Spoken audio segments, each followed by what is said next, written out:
Nagsimula ang anime sa isang matandang lalaki na naghahanap ng kanyang pamangkin, na pinangalan ng Entigra, na tagapagmana ng hukbo ng Royal Church Housing Agency. Habang nagtatago siya, ipinagtapat ng kanyang tiyuhin na naghintay siya ng 20 taon para masawi ang kanyang ama. Gayunpaman, bago siya nasawi, nag-iwan siya ng isang testamento na hindi niya sinasang-ayunan kung saan ipinasa niya ang pamumuno ng pamilya sa kanya.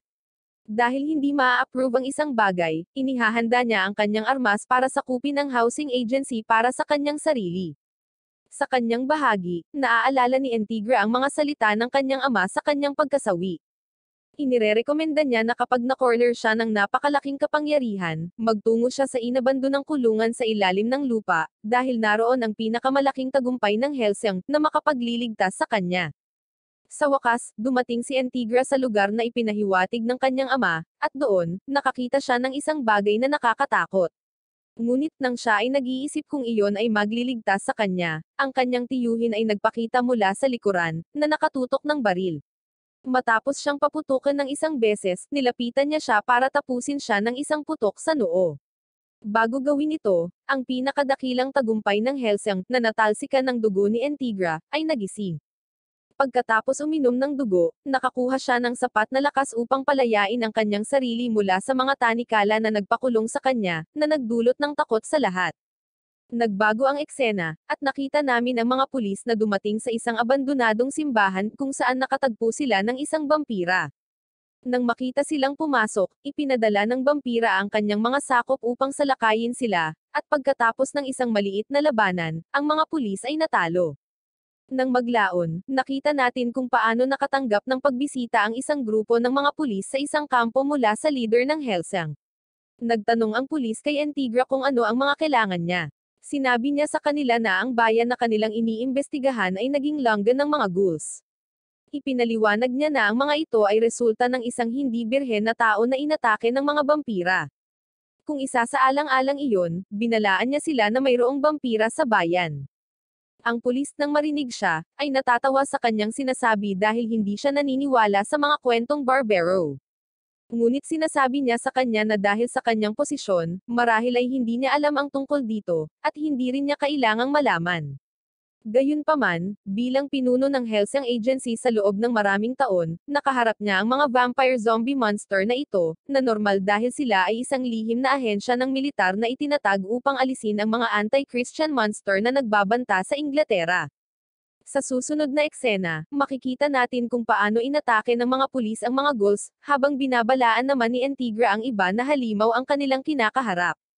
Dahil doon, binabalaan niya sila na kahit gaano pa karaming mga sundalo or opisyal ang ipadala nila laban sa kanya, kakainin lang sila ng mga ito. Sinabi niya sa kanila na ang mga Dracula ay mga birhen, at iyon ang dahilan kung bakit lilikha lamang ang mga Dracula ng mas maraming vampira kung sila ay sumisipsip ng dugo mula sa isang birhen. Kaya, ang iba pang mga tao na umaatake ay nagiging mga lingkod ng mga vampira, tulad ng mga ghouls. Bigla silang naantala ng isang pulis na nag-ulat na nawalan sila ng kontak sa pangalawa at pangatlong squad. Ang kanyang mga salita ay nakakagambala sa natitirang mga pulis, at sinabi ni Entigra sa kanila na, upang maiwasan ang mga ghouls, dapat nilang tapusin ang vampira. Kahit na tumanggi ang pulis, ipinaalam sa kanya ng pinuno na nagpadala siya ng isang anti-vampire expert sa bayan ng Cheddar. Nang marinig ang kanyang mga salita, tinanong ng pulis kung anong uri ng tao ang kanyang ipinadala, at sumagot siya, isang halimaw. Pagkatapos, nakita natin ang pangunahing tauhan, na nagngangalang Alucard, na naglalakad sa ilalim ng liwanag ng buwan. Sa kabilang banda, sinusubukang tumakas ng mga pulis na naunang nakaharap sa vampira. Gayunpaman, kahit na mabilis siyang tumakbo, nahanap niya siya. Ang vampira ay tumalon sa kanya at ipinakita sa kanya na ang kanyang mga kasama ay pag-aari na niya ngayon, kaya siya ay nag-aalok na gawin ang pareho. Tumanggi siya at pinaputukan ang vampira sa mukha. Nagreklamo siya na gusto niya lamang ng mga tapat na alipin, kaya nagpasya siyang kunin ang katawan nito sa pamamagitan ng puwersa at pagkatapos ay inumin ang kanyang dugo. Bago gawin ito, nag-ambala siya ni Alucard na nagpakilala sa kanya bilang isang assassin. Nang marinig ito, inutusan ng vampira ang kanyang mga alipin na tapusin si Alucard. Kapag sinubukan nila, natuklasan nila na ang kanilang mga pag-atake ay hindi nakakaapekto sa kanya. Si Alucard ay nagsimulang tumawa ng masama, at pagkatapos na ipakita ang kanyang kapangyarihan, inatake niya ang mga ghouls ng vampira, na namangha nang makita kung paano pinapaslang ng mga putok mula sa kanyang mga armas ang mga ghouls. Sinabi sa kanya ni Alucard na ang kanyang mga bala ay mga steel explosives na nilikha mula sa Silver Cross sa Lanchester Cathedral. Ang ibang vampira, na labis na namangha, ay nagtanong kung bakit ang isa sa kanila ay kaalyado ng mga tao. Nang maglaon, nagpasya siyang bantaan na wakasan ang buhay ng pulis kung gagalaw si Alucard, ngunit pagkatapos ay hiniling niya sa kanya na huwag pansinin siya bilang kapalit ng hindi pagpaslang sa huling nakaligtas, upang makatakas siya. Nang marinig ito, tinanong ni Alucard ang policewoman kung siya ay birhen pa, kung saan siya, labis na napahiya, ay sumagot ng oo. Bago siya matapos magsalita, nagpaputok siya ng isang putok na dumaan sa babaeng pulis na nagtapos sa buhay ng kaaway na vampira. Nagbabago ang eksena, at makikita natin ang sandaling nakilala ni Antigra si Alucard. Bumalik kay Alucard, habang naghihingalo ang babaeng pulis, sinabi niya sa kanya na inatake niya ang kanyang baga para maabot ang puso ng vampira, kaya hindi niya akalain na magtatagal ito. Pagkatapos, tinanong siya kung ano ang gagawin niya. Ang pulis, umiiyak, ay naalala sa kanyang mga magulang at iniabot ang kanyang kamay kay Alucard, na patuloy na iniisip na ngayon ay isang magandang gabi. Nang maglaon, nakita namin na ang dalaga ay dinala sa isang lugar na puno ng mga ghouls na masaya na makakita ng isang babae. Habang hinahabol nila siya, nabangga ng policewoman si Alucard na nagtanong sa kanya kung ano ang pakiramdam ng nasawi. Sa kanyang pagtataka, sinabi sa kanya ni Alucard na pinili niya ang landas upang maging isang Draculina, kaya nagpapatuloy siya sa pagkagat sa kanya. Maya-maya, nagising ang babaeng pulis na natatakot nang hindi alam kung nasaan siya, ngunit pagkatapos suriin ang kanyang mga sugat, nakita niyang nasa tabi niya si Alucard. Pagkatapos ay tinanong niya siya kung ano ang pakiramdam ng maging isang Draculina. Nang makita ng babaeng pulis ang kanyang mga pangil, kinilabutan siya kaya napasigaw siya ng malakas. Napapagalitan siya ni Antigra dahil sa pagiging maingay niya. Nang marinig ito, nadismaya ang babae dahil siya ay isang Draculina at pagkatapos ay tinanong sila kung nasaan sila. Ipinaalam sa kanya ni Antigra na sila ay nasa Royal Church's Army, na kilala bilang housing agency, at kalaunan, sinabi niya sa kanya na mula ngayon, magtatrabaho na siya bilang bahagi ng ahensya, kaya naman binibigyan niya siya ng uniforme. Nagbabago ang eksena, at lumipat tayo sa isa pang pinangyarihan ng krimen kung saan pinaslang ang isang tao sa pamamagitan ng pagtanggal ng ulo, at pagkatapos gawin ito, nag-iwan sila ng mensahe na humahamon sa Kristyanismo. Nakakainis ito kay Antigra, dahil minamaliit ng vampira ang mga Protestante, Ingles, at Helsing. Nang maglaon, napagmasdan namin na hahanapin nila ang objective na lumilipat pahilaga sa kahabaan ng Route 12. Pagkatapos ay hinihiling ni Antigra na huwag hayaan ng babaeng pulis na makatakas ang mga kasuklam-suklam na iyon. Sa kabilang banda, ang isang pares ng mga vampira, pagkatapos pumaslang ng isang tao, ay nagagalak na iniisip na sila ang pinakamalakas. Ngunit bigla silang nag-ambala ni Alucard na madaling napaslang ang isa sa kanila, kahit na siya ay pinaputukan ng maraming beses. Matapos gawin iyon, sinabihan niya ang babaeng pulis na huwag hayaang makatakas ang ibang vampira. Siya, na naghihintay mula sa itaas ng bahay, ay labis na natatakot dahil hindi siya naniniwala na kaya niyang tapusin ang tumatakas na vampira, ngunit sinabi sa kanya ni Alucard ang tamang paraan upang gamitin ang kanyang kapangyarihan. Sa ganitong paraan, nagagawa niyang wasakin ng isang putok ang puso ng vampira. Namangha ang policewoman sa kanyang ginawa at napagtanto niyang kaya rin niyang makipag-usap ng telepatiko kay Alucard.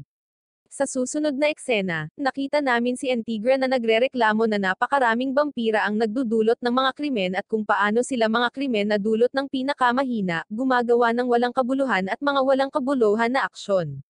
Nagsisimula siyang maniwala na may sadyang gumagawa ng mga vampira.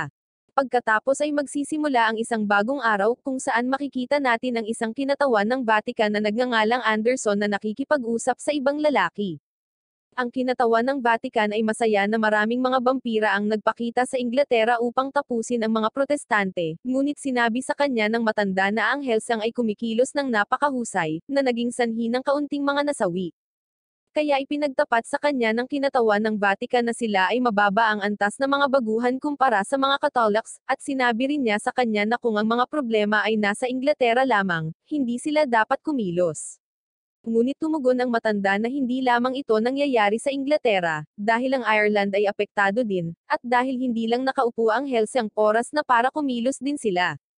Sa wakas ay hiniling niya kay Anderson na huwag hayaang magkusa ang Helsing na tugisin ang mga vampira sa harap nila.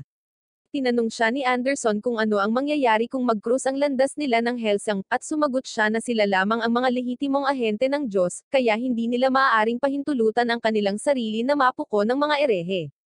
Nagiba muli ang eksena, at nakita natin kung paano pinangangalagaan ni Alucard ang isang kawan ng mga ghouls.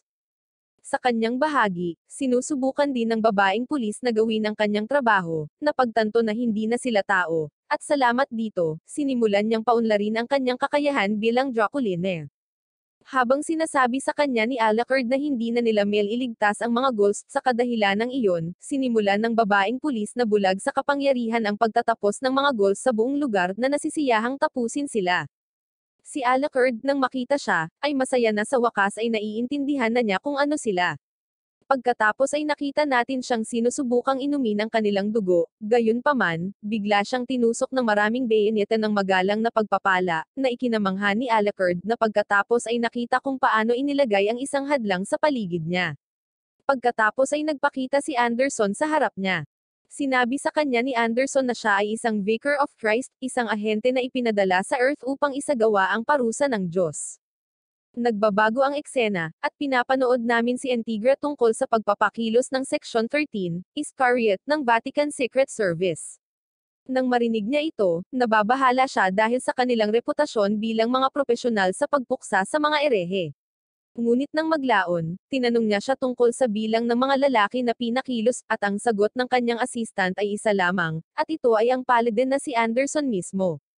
Nang marinig ito, nag-aalala si Antigra tungkol sa kung ano ang mangyayari kung makita niya si Alucard. Sa pag-iisip tungkol sa mga posibilidad, agad na nagpa siya si Antigra na maglakbay sa bayan ng Budry upang makita si Alucard, ngunit bago umalis, itinalaga niya kay Walter ang responsibilidad na makipag-ayos sa Vatican, na tinanggap niya ng may malaking karangalan. Sa pagsisimula niya sa kanyang paglalakbay, alam ni Antigra na walang paraan na kung mahanap ng paladin ang kanyang mga sakop, hindi niya sila sasalakayin. Sa kabilang banda, nakita naming natuwa si Paladin Anderson nang marinig niya ang mga daing ng babaeng pulis sa sakit. Ngunit batid niya pa rin na hindi siya tatapusin ng kanyang mga sugat, dahil walang bayoneta ang tumusok sa kanyang puso. Sinabi ni Anderson sa kanila na ito ang kanyang unang vampire hunt sa mahabang panahon, at iyon ang dahilan kung bakit plano niyang i-enjoy ito. Si Alucard, sa kanyang bahagi, ay nagpapakita sa kanya na alam niya kung sino siya at kung saang dibisyon siya kabilang. Kaya nilapitan siya ni Anderson, na ikinagulat niya kung paano nakikipag-alyansa ang isang vampira sa mga tao upang manghuli ng mga vampira. Si Alucard, nang makita siyang paparating, ay nagtanong sa kanya kung ano ang ginawa niya sa vampirang nandoon sa lugar, na sinagot niya na siya na ang nag-asikaso. Nang sa wakas ay magkaharap na sila, sinabi ni Anderson kay Alucard na ngayon na niya sisimulan ang laban.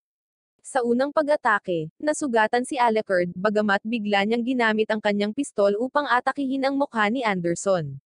Naging sanhi ito upang sabihin sa kanya ni Alucard na siya ay isang napakatapang na paladin upang subukang salakayin ng isang vampira sa gabi, nang hindi gumagamit ng sorpresang pag-atake. Nang makita ang kanyang pagnanais na lumaban, humingi ng tulong ang pulis na babae sa kanyang master, na hiniling sa kanya ni Alucard na huwag gumalaw. Ngunit nang sinusubukang tulungan siya sa kanyang mga pinsala, nakatanggap siya ng pag-atake mula kay Anderson, na hindi nasawi gaya ng kanilang pinaniniwalaan. Matapos matanggap ang pag-atake, lumayo si Alucard kay Paladin Anderson para paputukan siya ng paulit-ulit. Gayunpaman, nagulat siya nang makitang hindi niya ito kayang saktan. Sa kabaligtaran, palakas ng palakas ang pag-atake ni Anderson sa kanya, at sa paraang ito, nagawa niyang masulok si Alucard. Pagkatapos ay natuklasan ni Alucard na siya ay nakaharap sa isang regenerator. Ang kanyang kalaban, nang marinig ito, ay kinumpirma ito at sinabi sa kanya na ito ay isang teknolohiya na nilikha ng mga tao upang harapin ang mga halimaw. Nang maglaon, tinusok niya si Alucard gamit ang kanyang bayonet, na nagdulot ng malaking pinsala sa kanya, at naputol ang ulo ni Alucard. Matapos tanggalin ang ulo ni Alucard, nagsimulang magsaya si Anderson sa kanyang tagumpay.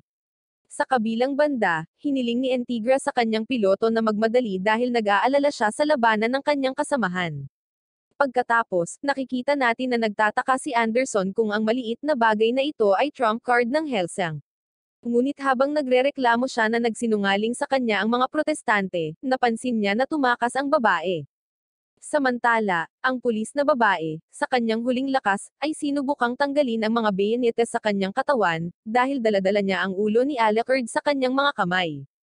Ipinagtapat niya sa kanya na hindi makatarungan para sa kanya na iwanan siya sa sandaling ito. Ngunit biglang, binato ni Anderson ang isang bayonet sa kanyang ulo, dahilan para mahulog ito mula sa kanyang mga kamay. Siya, handa na sa kanyang mga sandata, ay nagsabi sa kanya na wala siyang lugar na matatakasan at tatapusin niya ang kanyang buhay. Ang sobrang takot na babae ay nag-iisip lamang ng paraan para makatakas para iulat ang nangyari kay Chief Antigra. Kapag sinubukan ni Anderson, ipinakita niya sa kanya na naglagay siya ng mga hadlang upang hindi siya makatakas. Nagsisimula siyang mawalan ng malay dahil sa gulat na nararamdaman, hanggang sa biglang sinabi ni Alucard sa kanya na hindi ito ang oras para doon. Pagkatapos mawala sa kanyang ulo, hiniling ni Alucard sa kanya na inumin ang kanyang dugo upang siya ay maging isang tunay na vampira. Sinabi sa kanya ni Alucard na sa pamamagitan ng paggawa nito, siya ay magkakaroon ng walang katapusang buhay, na ipinasya niyang pangalanan siyang Victoria. Ngunit bago gumawa ng desisyon si Victoria, nagpakita si Anderson mula sa likuran, na handang wakasan ang kanyang buhay. Gayunpaman, bago gawin ito, dumating si Antigra sa eksena, tinanong siya. Sinabi niya na ang ginagawa niya ay paglabag sa kasunduan na mayroon sila. Ipinaliwanag sa kanya ni Antigra na ang lugar na kanilang kinaroroonan ay nasa kanyang jurisdiction, kaya naman hinihiling niya na umalis siya kaagad. Kung hindi, magdudulot ito ng salungatan sa pagitan ng Vatican at ng Hellsang. Tumawa si Anderson, dahil wala siyang planong magretiro dahil sila ang mga ahente na ipinadala sa Earth upang isagawa ang parusa ng Diyos. Habang tinatawag siyang kasuklam-suklam na talunan, inilunsad ni Anderson ang pag-atake, dahilan upang protektahan siya ng mga bantay ni Antigra, ngunit madali niyang tinapos ang kanilang buhay. Kaya, dapat labanan siya ni Antigra ng mag-isa. Si Antigra, nang matuklasan ang kanyang kakayahang muling mag-regenerate, ay tinawag siyang halimaw. Sinabi niya sa kanya na kung siya ay natatakot, ito ay dahil sila ay masyadong mahina at dapat naiwan sa bagay na ito. Pagkatapos ay sinabi sa kanya ni Anderson na tinapos niya ang annihilator na ipinagmamalaki niya, ngunit natatawa si Antigra sa mukha nito dahil alam niyang hindi ito magiging sapat para tapusin si Alucard. Bigla silang ginambala ni Victoria, sinisigawan si Anderson na lumayo sa kanyang amo. Kapag narinig niya ito, hindi na lang niya ito pinansin at saka umamin kay Antigra na tatapusin niya silang lahat ngayon din. Sumagot si Antigra na kung plano niyang gawin iyon, magmadali siya dahil kung hindi, mabubuhay muli si Alucard.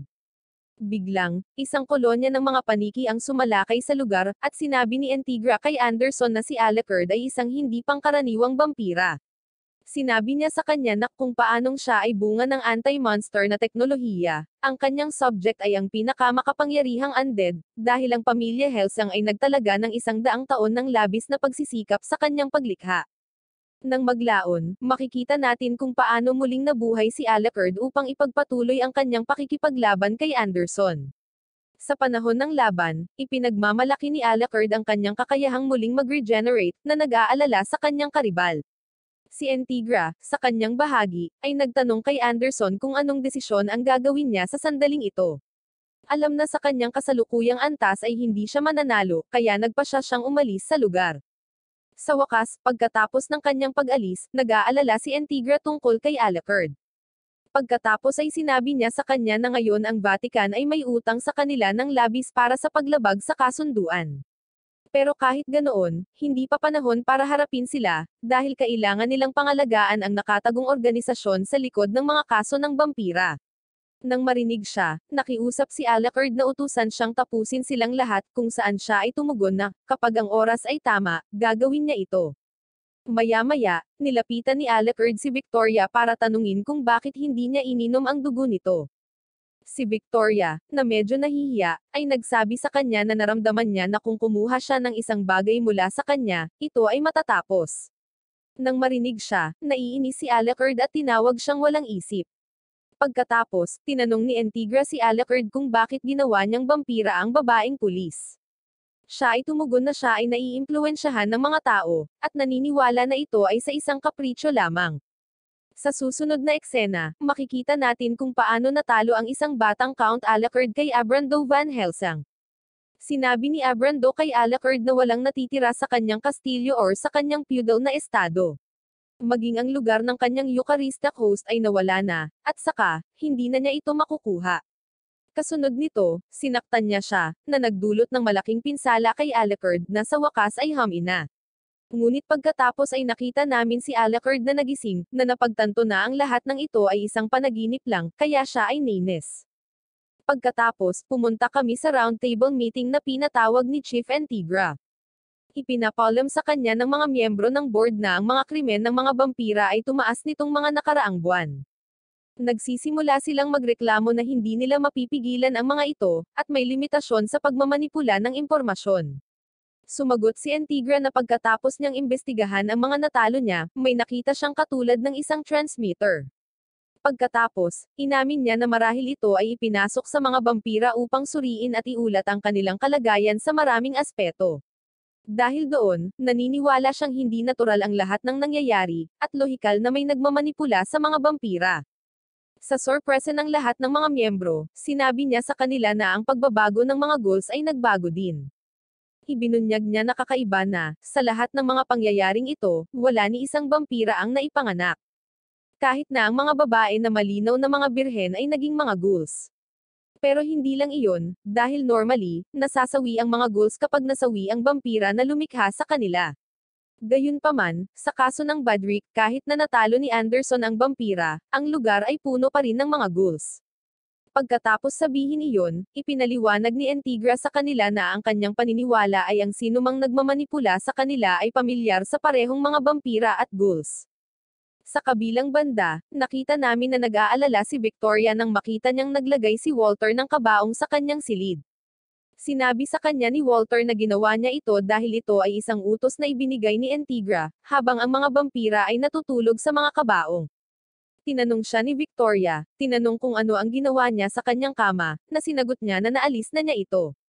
Nagdulot ito ng matinding galit ng dalaga kay Walter, na nagpahayag na ito rin ang utos ni Alucard dahil hindi pa siya nakainom ng kahit isang patak ng dugo mula nang maging vampira siya.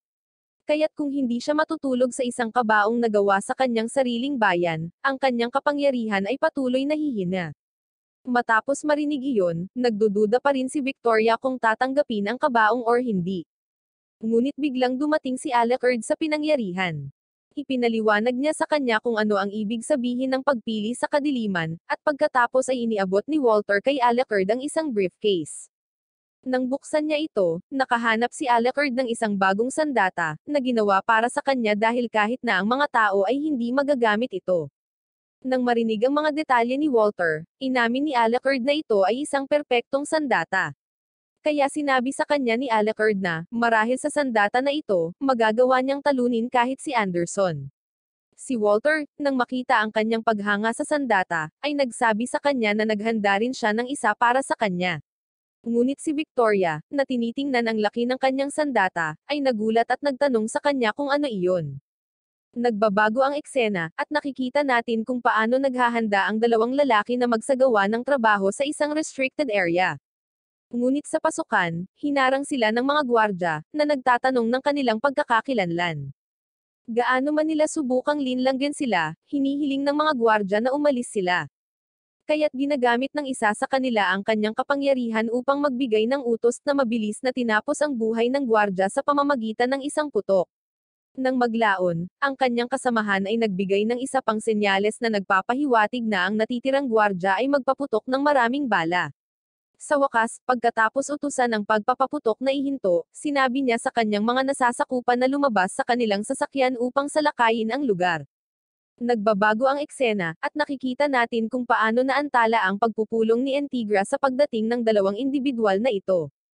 Pagkatapos, nakatanggap siya ng tawag mula sa kanyang mga bantay, na nagsabi sa kanya na sila ay inaatake ng kaaway. Hinutusan ni Antigra ang gwardya na itaboy sila, or kung hindi nila kaya, subukang bumili ng oras. Pagkatapos ay sinubukan niyang alamin kung sino ang kanilang kaharap, or kung gaano karaming mga kaaway ang mayroon, at ang kanyang tropa ay sumasagot na sila ay mga ghouls. Ang buong lupon ng mga direktor ay natakot nang marinig iyon. Pagkatapos, nakita namin ang mga sundalo na sinusubukang talunin ang hukbo ng mga ghouls.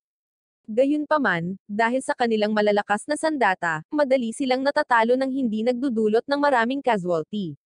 Lalong lumalala kapag ang isa sa mga nangungunang vampira ay nagpasya ding lumahok sa laban. Sa round table, hiniling ng mga manager kay Antigra na bigyan sila ng oras dahil ang pagtakas sa lugar ang kanilang pangunahing prioridad. Ngunit bigla nilang nabalitaan na ang helicopter na balak nilang gamiting pantakas ay nawasak. Mula sa security room, sinabi nila kay Antigra na nasa limitasyon na sila dahil naabot na ng kalaban ang kanilang posisyon. Sinusubukang alamin ni Antigra kung ano ang nangyari. Sa kabilang banda, si Jan, isa sa mga Valentine brothers, ay humarap sa kanya. Sinabi sa kanya ni Jan na nasa kalagitnaan sila ng late lunch dahil nagbibigay sila ng piging sa kanyang mga tauhan. Pagkatapos, sinabi niya sa kanya na malapit na niyang tapusin siya, na inirerekomenda na manalangin siya sa kanyang Diyos. Ngunit habang pinaglalaroan ang ulo ng isa sa mga sundalo, iminumungkahi niya na pinakamahusay na tapusin ang kanyang buhay dahil mayroon pa siyang oras. Ang mga tagapamahala, nang marinig ito, ay nagtanong kay Antigra kung ano ang nangyayari, at sinabi niya sa kanila na tila, ang kanilang impormasyon ay nalik. Siya ay nagpapatuloy na tumawag kay Walter, na nagsabi sa kanya na siya ay nasa silid ni Victoria. Matapos matanggap ang impormasyon tungkol sa kung ano ang nangyayari, sinabi niya sa kanya na aabutin ng 4 o 5 oras upang manatili sa komunikado. Para sa kadahilan ng iyon, ang mga reinforcement ng militar ay darating lamang sa oras na iyon. Inirerekomenda ni Walter, na nag-iisip tungkol sa sitwasyon, na ipagtanggol ang silid ng komperensya ng buong lakas sa buong oras na iyon. Nang marinig ito, tinanggap ng kanyang amo ang rekomendasyon at humingi sa kanya ng mga tagubilin kung paano ito gagawin. Hiniling niya sa kanya na isecure muna ang tanging daan patungo sa conference room. Mamaya, gagamitin nila sina Alucard at Victoria para hatiin ang trabaho, na ang isa ay umaatake at ang isa ay nagdedepensa. Nang marinig ang kanyang plano, tinanong siya ni Antigra kung paano sila makakarating sa kanyang posisyon kung ang lugar ay puno ng mga ghouls. Ipinaalala ni Walter sa kanya kung paano siya nakarating sa ilalim ng lupa ni Alucard 10 taon na ang nakakaraan, na humantong sa kanya na maunawaan na dadaan sila sa bentilasyon. Kaya ngayon ay naghahanda na si Walter na umalis, kahit na si Antigra ay unang humingi sa kanya ng isang bagay, hinihiling niya na huwag silang mag-iwan ng sinumang buhay bilang paghihiganti sa pagpaslang sa kanyang mga tauhan. Samantala, nakita namin si Locke na naglalakad sa gusali, tinitingnan ang mga painting doon. Nang huminto siya para tingnan ng isang painting na nakakuha ng atensyon niya, bigla siyang inatake. Ang mga sundalo na umaasang mahuhulog siya sa kanilang bitag ay tumungo sa kanyang posisyon, sa paniniwalang sila ay nagtagumpay. Gayunpaman, si Luke ay namamahala upang makatakas sa oras, madaling tinapos ang mga ito sa pamamagitan ng pagsira sa kanilang mga katawan. Nang maglaon, nakatanggap siya ng tawag mula sa kanyang kapatid, na nagpaalam sa kanya na tapos na niyang linisin ang una at ikalawang palapag, kaya kailangan lang nilang pumunta sa conference room at tapusin ang lahat ng naroon. Binigyan siya ni Luke ng pahintulot na magpatuloy sa plano, dahil pupunta siya sa ilalim ng lupa upang hanapin si Alucard. Susunod, narinig naming ipinaalam ni Antigra sa lahat na malapit nang dumating ang kalaban, ngunit sinabi rin niya sa kanila na walang lugar na matakasan dahil napapalibutan sila. Si Sir Pedro, nang marinig ito, ay nagtanong sa kanya kung paano siya tutugon sa nangyari, ngunit ang isa sa mga manager ay nagutos sa kanya na manahimik, at sinabi sa kanya na ngayon ay dapat nilang ipagtanggol ang kanilang sarili pagdating ng oras. Nang marinig ito, nagsimulang magreklamo si Pedro na lahat ay masasawi dahil kailangan nilang harapin ang mga armadong ghouls. Gayunpaman, biglang dumating sina Victoria at Walter sa lugar, na nagpakalma kay Antigra, ngunit tinanong pa rin niya si Walter kung, pagkatapos suriin ang sitwasyon, sa palagay niya ay tapos na sila. Sinabi niya sa kanya na hindi dahil kumpara sa kung ano ang hinarap ng First Lord Helsing, ito ay wala. At pagkatapos ay sinabi niya sa kanya na si Alucard, mula sa ilalim ng lupa, kasama ang mga haarang sa kanila mula sa bubong, ay lalabas. Pagkatapos ay ipinaalala ni Walter sa kanya na ang kanyang kahilingan ay huwag iwan ang sinumang buhay, at iyon ang plano niyang gawin. Sa kabilang banda, inirereklamo ni Jan ang agwat sa pagitan ng mayaman at mahihirap, kaya naman ipinangako niyang unti-unting tatapusin ng kanyang paghihiganti si Antigra. Si Locke, sa kanyang bahagi, ay tumungo sa ilalim ng lupa, kung saan hinanap niya si Alucard na hiniling niyang itigil ang pagtatago. Pero sinabi sa kanya ni Alucard na hindi siya nagtatago dahil nagpapahinga lang siya dahil matagal siyang nakarating. Ipinakilala ni Locke ang kanyang sarili kay Alucard, at ipinakita sa kanya ang paggalang dahil ito ang unang beses na nagkita sila. Sa kabilang banda, naglalakad si Jan sa hallway patungo sa conference room at nangakong papahirapan si Antigra bago siya tapusin. Ngunit una, nakatagpo niya si Walter na may kaunting paggalaw, ay pumaslang ng maraming ghouls mula sa kanyang armas. Nang maglaon, nagsisisi siya na hindi na siya kasing galing ng dati dahil kung hindi ay nasawi na siya. Si Jan, nang makita siyang papalapit, ay inutusan ang kanyang mga tauhan na atakihin siya, para lamang makaiwas si Walter sa lahat ng mga putok at mapaslang din ang mga ghouls. Kaya hindi makapaniwala si Jan sa kanyang nakikita at nag-aalala, habang nakikita niyang palapit ng palapit ang kanyang kalaban. Ngunit bigla siyang natawa sa mukha nito at umamin na nasasabik siya na hindi ito masyadong madali. At pagkatapos ay inutusan niya ang kanyang hukbo na pagbutihin ang kanilang mga posisyon upang salakayin ang Mayor Domo, ngunit sinabi ni Walter kay Victoria na magsimula sa kanyang direktang suporta sa pamamagitan ng pag-atake sa mga ghouls. Siya ay sumusunod sa kanyang mga tagubilin, at sa gayon ay namamahala upang pumaslang ng isang malaking bilang ng mga ghouls. Ang mainiping si Jan, na umatake kay Walter, ay muntik na siyang mapaslang ng kasanayang ginagamit niya. Ngunit nang makitang hindi masyadong napinsala si Jan, nagpa siyang umatake muli, at sa pagkakataong ito ay pinigilan siya ni Victoria. Nilapitan ni Walter si Jan at sinimulang tanungin siya tungkol sa lahat ng kanilang pinaplano, at dahil siya ay kumikilos na hindi napapansin ang tanong pinahirapan siya ni Walter para makapagsalita siya. Sinabi sa kanya ni Jan na gusto nilang salakayin ang ahensya, ang Round Conference, at alisin si Alucard. Ngunit sa pagsasabing hiniling sa kanila iyon, natuklasan ni Walter na hindi siya nag-iisa, at ipinagtapat niya na ang kanyang kapatid ay dapat na ginagamit ang kanyang sandata kay Alucard. Gayunpaman, ipinagpatuloy ni Locke ang pakikipag-usap kay Alucard dahil labis niya itong hinahangaan, at alam niya ang lahat tungkol sa kanya.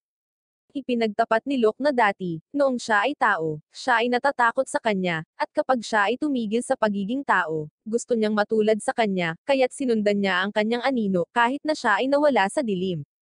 Kung saan hiniling sa kanya ni Alucard na itigil ang pagsasalita ng walang kapararakan. At kaya naman inamin ni Locke na pangarap niyang wakasan ang kanyang Legend of Immortality, na naging dahilan para magpaputok silang dalawa. Pero matapos ma-take ang isa't isa, nagtawanan silang dalawa dahil hindi sila pwedeng masawi at pagkatapos ay ipinagpatuloy ang laban. Sa panahon ng laban, ipinangako ni Locke na malalampasan niya ito dahil iyon ang dahilan kung bakit siya nilikha, ngunit kapag sinubukan niya, madaling ipagtanggol ni Alucard ang kanyang sarili laban sa kanya, at ipinakita sa kanya ang kanyang dakilang kapangyarihan kasama ang kanyang bagong sandata. Si Locke, na nagulat sa sandata, ay nagsabi sa kanya na mayroon itong parehong mga kakayahan at higit pa. Sa susunod na eksena, narinig natin kung paano sinabi ni Jan kay Walter na nilikha sila para talunin sila, at pagkatapos ay nangako siya na masasawi sila kahit na hindi naiintindihan ni Walter ang plano niyang gawin. Biglang pinalaya ni Jan ang kanyang sarili at naghanda upang simulan ang kanyang sariling palabas, kasama ang mga ghouls. Nagulat si Walter nang makita ang mga nakumberteng sundalo, na sinamantala ni Jan para makapasok sa conference room. Ngunit pagdating niya ay sinalubong siya ng mga putok ng baril na hindi man lang niya sinubukang iwasan. Sa kabilang banda, namangha si Locke nang makitang hindi umiiwas si Alucard sa kanyang mga pag-atake, at nang makitang nasasaktan siya, sa tingin niya ay kaya niyang manalo para lang matawa siya dahil sobrang saya niya. Sinabi sa kanya ni Alucard na kinikilala niya siya bilang isang vampira na lampas sa kategorya A, at pagkatapos ay nagpatuloy siyang ilabas ang imitasyon na containment spell at bumilang ng 3, 2, at 1 upang may sagawa ang activation Cromwell, na magkansela ng kanyang limitasyon sa kapangyarihan hanggang sa matalo niya ang kanyang kaaway. Nang maglaon ay ipinagtapat ni Alucard kay Locke na ipapakita niya sa kanya kung paano lumaban ang isang tunay na vampira. Nang makita ang pag-atake ni Alucard, nagsimulang tumakas si Locke sa takot, para lamang atakihin siya ni Alucard sa mga binti. Nang makita ang kanyang sarili sa sitwasyong ito, tinanong niya siya kung ano ito, kung saan tumugon si Alucard upang ibahin ang anyo ng kanyang katawan dahil nagsisimula pa lang ang gabi, at kailangan siyang magmadali upang muling buuin ang kanyang mga binti. Ngunit tinawag siyang halimaw ng isang takot na silok na ikinagalit ni Alucard na ngayon ay itinuturing siyang isang walang silbing nilalang, at pagkatapos ay ipinakain niya ito sa kanyang aso dahil sa huli, siya ay basura lamang. Kaya ngayon ay tumulong siya sa kanyang mga kasama. Samantala, nakita namin na si Victoria ay hinahabol ng mga ghouls na ikinagulat ni Antigra dahil sila ay kanyang mga tauhan. Ngunit biglang nahuli ng mga ghouls si Victoria, na galit at sinisira sila gamit ang kanyang mga vampire powers, kaya kailangan siyang pigilan ng kanyang amo dahil nagsisimula na siyang mabalisa. Si Walter, sa kanyang bahagi, ay tinapos si Jan, na ipinangako niyang kukunin niya ang lahat ng kanyang impormasyon bago siya tapusin. Ngunit biglang, si Antigra, na galit, ay pinaputukan siya at sinimulan ang interogasyon. Nagsisimula siyang tumawa at sinabi sa kanila ang tungkol sa makina na ipinasok sa kanya, na patuloy na nagpapadala ng impormasyon. Sinabi sa kanila ni Jan na kung gusto niyang makipag-usap, hindi na nila siya bubuhayin, at bigla siyang nagsimulang maghiwa-hiwalay. Ngunit bago masawi, pinangalanan niya ang mga ito ng Millennium, na ikanalito ni Antigra, na nag-utos sa kanila na linisin ang lugar. Gayunpaman, pinigilan siya ni Mr. Castor dahil iyon ang gawain ng commander, at pagkatapos ay binibigyan siya ng baril dahil sa tingin niya ay mapipigilan ang lahat ng ito. Kaya lahat ng responsibilidad ay nasa kanya dahil siya ang commander. Pinipigilan siya ni Walter na kumilos para lamang pigilan siya ni Antigra dahil plano niyang tanggapin ang lahat ng sisi. Sa kanyang bahagi, hiniling ni Castor kay Walter na siyasatin ang Millennium ng maingat hanggat maaari. Kinabukasan, natuklasan namin na 10 sundalo lamang mula sa Inglaterra ang nakaligtas, kung saan iilan ang nakamit iyon dahil nasa labas sila ng barracks. Kaya sinabi ni Walter kay Antigra na, ayon sa mga tala, silang 2 lamang ang nakaligtas. Tinanong niya siya kung isinasaalang-alang sina Victoria at Alucard, na sumagot siya ng hindi dahil vampira sila. At pagkatapos ay ipinaalam niya sa kanya na nagsimula siyang maghanap ng impormasyon tungkol sa Millennium sa hindi natukoy na mga dokumento ng British Museum, ngunit sa sandaling ito ay wala siyang nakitang mahalaga, na labis niyang ikinalulungkot. At sinabi ni Antigra sa kanya na may nakalimutan siya. Iyon ang dahilan kung bakit siya nakikipag-usap sa kanya tungkol sa Millennium of Empire, na isang grupo na nakipaglaban sa mundo na naghahanap ng kaluwalhatian ng isang 1,000-year empire, at kalahating siglo na rin ang nakalipas.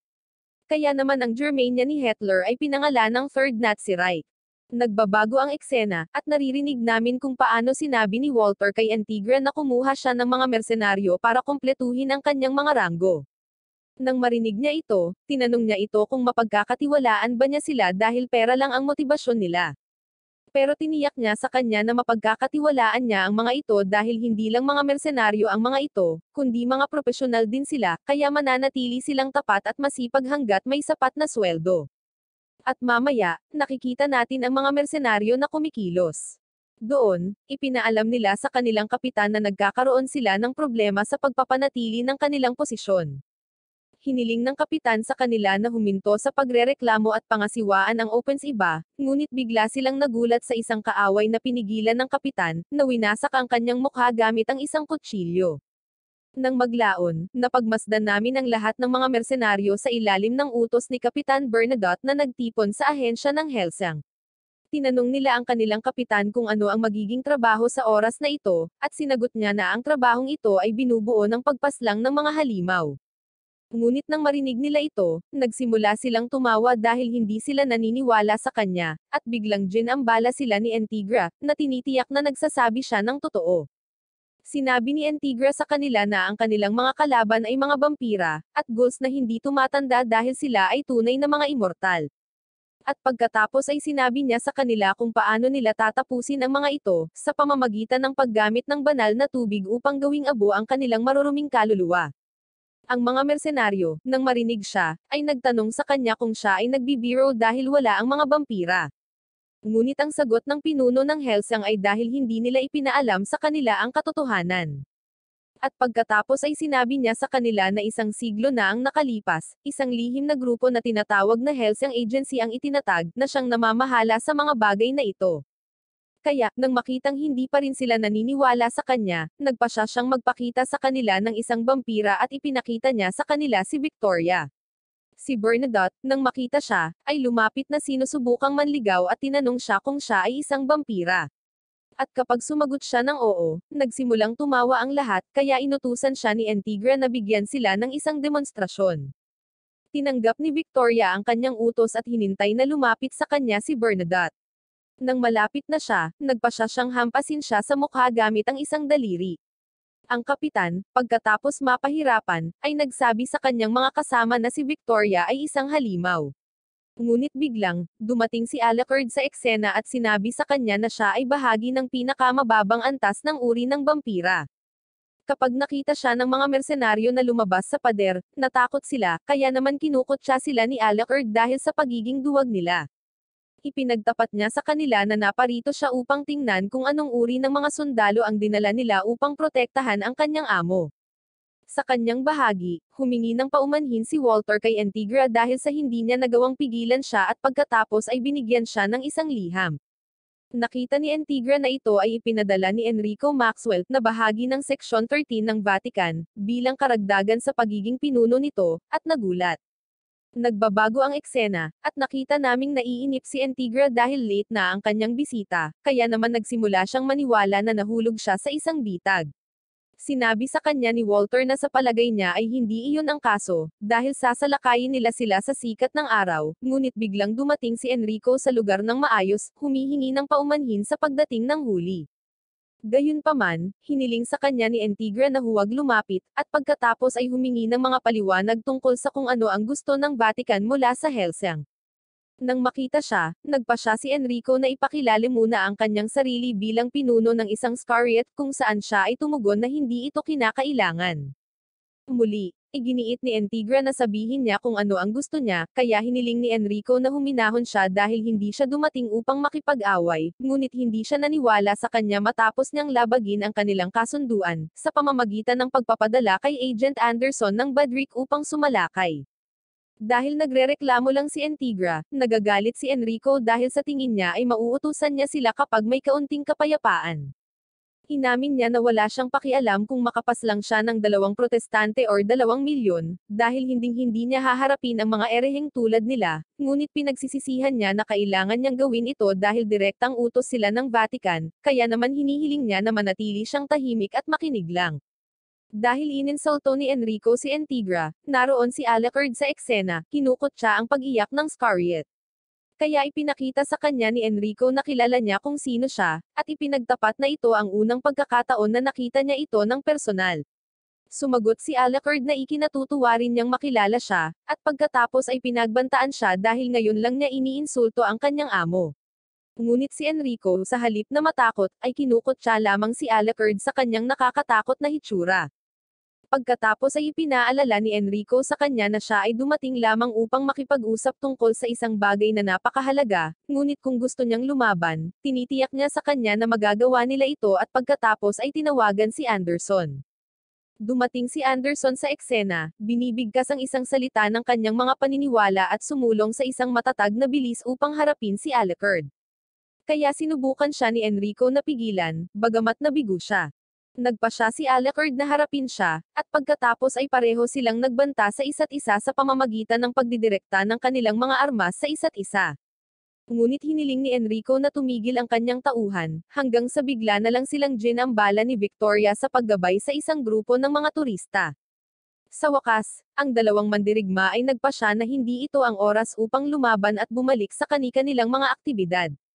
Pinipili ng mga pinuno na pumunta sa ibang lugar upang makipag-usap ng mas mahinahon, at inihayag ni Enrico kay Antigra na alam niya ang tungkol sa pag-atake sa kanyang punong tanggapan, at sinusubukan din nilang maunawaan ang isang mahiwagang mensahe. Kaya inamin niya na mayroon siyang isang grupo ng mga dokumento na ang pagkakaroon ay isang lihim na itinatago. Ngunit hindi iyon ang kawili-wiling bagay dahil ang mahalaga ay lahat sila ay may markang millennium. Dahil alam niya ang interes ni Antigra sa mga dokumento, nagpasya siyang ipakita ang mga ito sa kanya.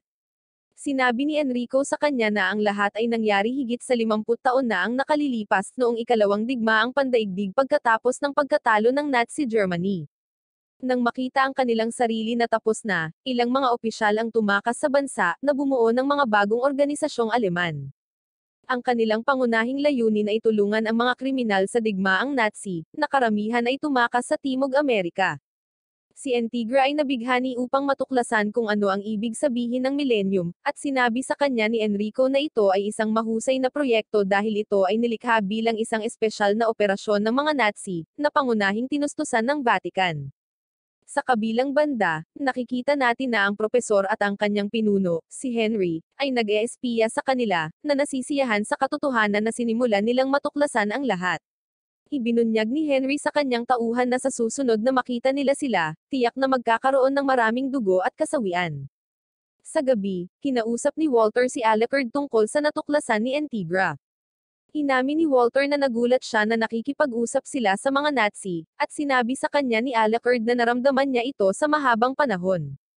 Sinabi sa kanya ni Alucard na mayroon lamang 3 dahilan kung bakit ang mga undead ay ginamit sa isang labanan tulad nito.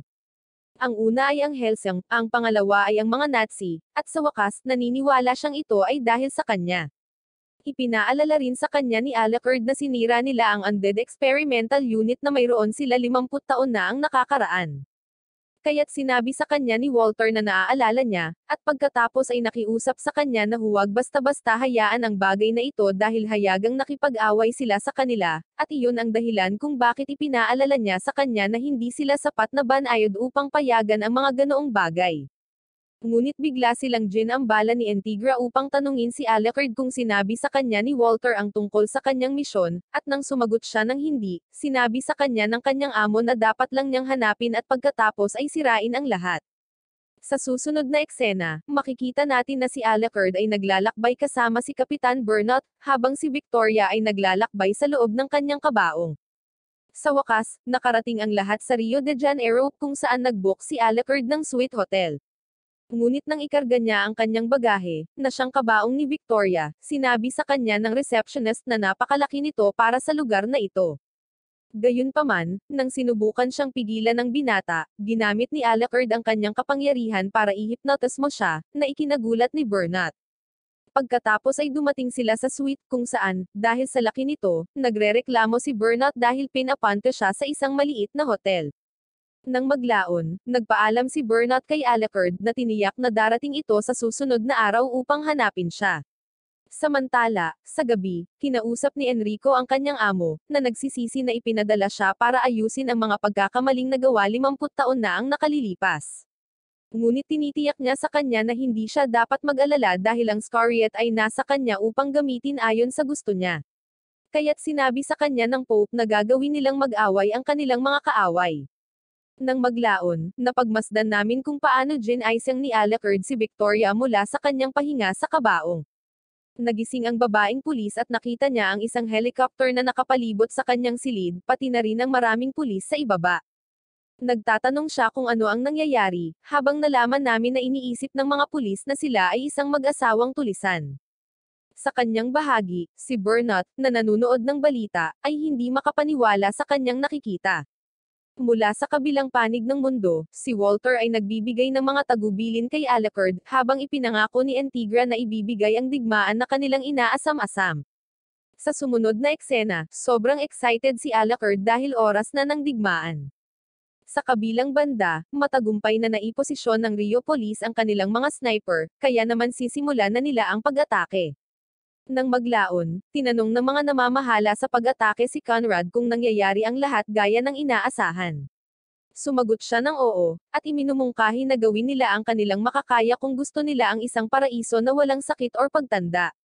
Sa wakas, dumating ang mga pulis sa silid ni Alucard, at sa pagpasok, nakita nila si Alucard na naghihintay sa kanila, kaya nagsimula silang magpaputok hanggang sa siya ay masira, sa paniniwalang ito ang magtatapos sa trabaho. Ngunit ipinakita sa kanila ni Alucard ang kanyang kakayahan sa pag-regenerate at pagkatapos ay inaatake sila, sinisira ang kanilang mga katawan. Nang makita ito, sinubukan ng mga pulis na tumakas, at bagamat ang ilan ay nakatakas, nagawa ni Alucard na mahuli ang iba. Sa kanyang bahagi, si Victoria, na nagtatago, ay lumabas at nahanap ang buong kapahamakan na dulot ni Alucard. Sinenyasan niya ito na oras na para mabilis na umalis, at sinabihan siya nito na pumaslang lang siya ng mga tao. Para sa kadahilanang ito, si Alucard, na sobrang sama ng loob, ay nagsabi sa kanya na hindi mahalaga kung ang mga nag-uudyok sa kanila na magsimula ng isang digmaan ay tao or hindi, dahil sila ang mga dumating na may layuning tapusin sila, at iyon ay isang bagay na hindi ang Diyos or ang Diablo ang makakapagbago. Si Alucard, na napakalapit kay Victoria, ay nakikita ang takot sa kanyang mga mata at sa kadahilan ng iyon ay hiniling sa kanya na sundan siya sa kadiliman hanggat kaya niya. Nagbabago ang eksena, at nakita namin na nakatanggap si Antigra ng tawag mula kay Alucard na nagsabi sa kanya na wala siyang iniwang buhay. Ngunit sinabi rin niya sa kanya na tila kinokontrol ng kanyang mga kaaway ang pulisya, dahil nagpadala sila ng mga ordinaryong tao upang subukang tapusin siya. Pagkatapos ay inamin niya na maaari pa rin niyang tapusin ang mga ito nang walang pag-aalinlangan or pagsisisi kahit isang segundo dahil siya ay isang halimaw. Pagkatapos ay tinanong siya ni Alucard kung magagawa rin niya ito dahil sa katotohanan, sandata lamang niya ito, at sa halip pinapaslang niya sila.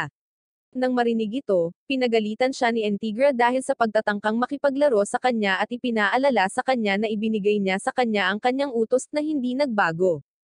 Si Alucard, sa pakikinig sa kanya, ay tumugon na siya ay masaya at sinabi sa kanya na ngayon ay wala na siyang pagkakataong magsisi.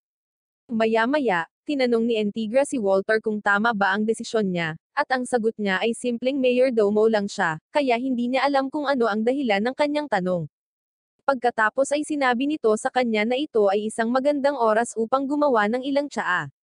Samantala, umalis si Alucard sa kanyang silid, naglalakad sa gitna ng lahat ng mga pulis na nanonood lamang sa kanya sa takot.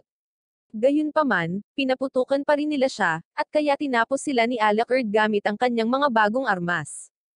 Sa kanilang bahagi sa punong tanggapan, nang marinig ang mga paghingi ng tulong mula sa kanilang mga kasama, sila ay namangha, at si Henry, kasama ang kanyang mga nasasakupan, ay nasisiyahang panoorin ang palabas na dulot ni Alucard. Ngunit alam niya na kung gaano kasaya ang pagkasawi ng mga sundalong iyon, hindi ito magdadala sa kanila kahit saan.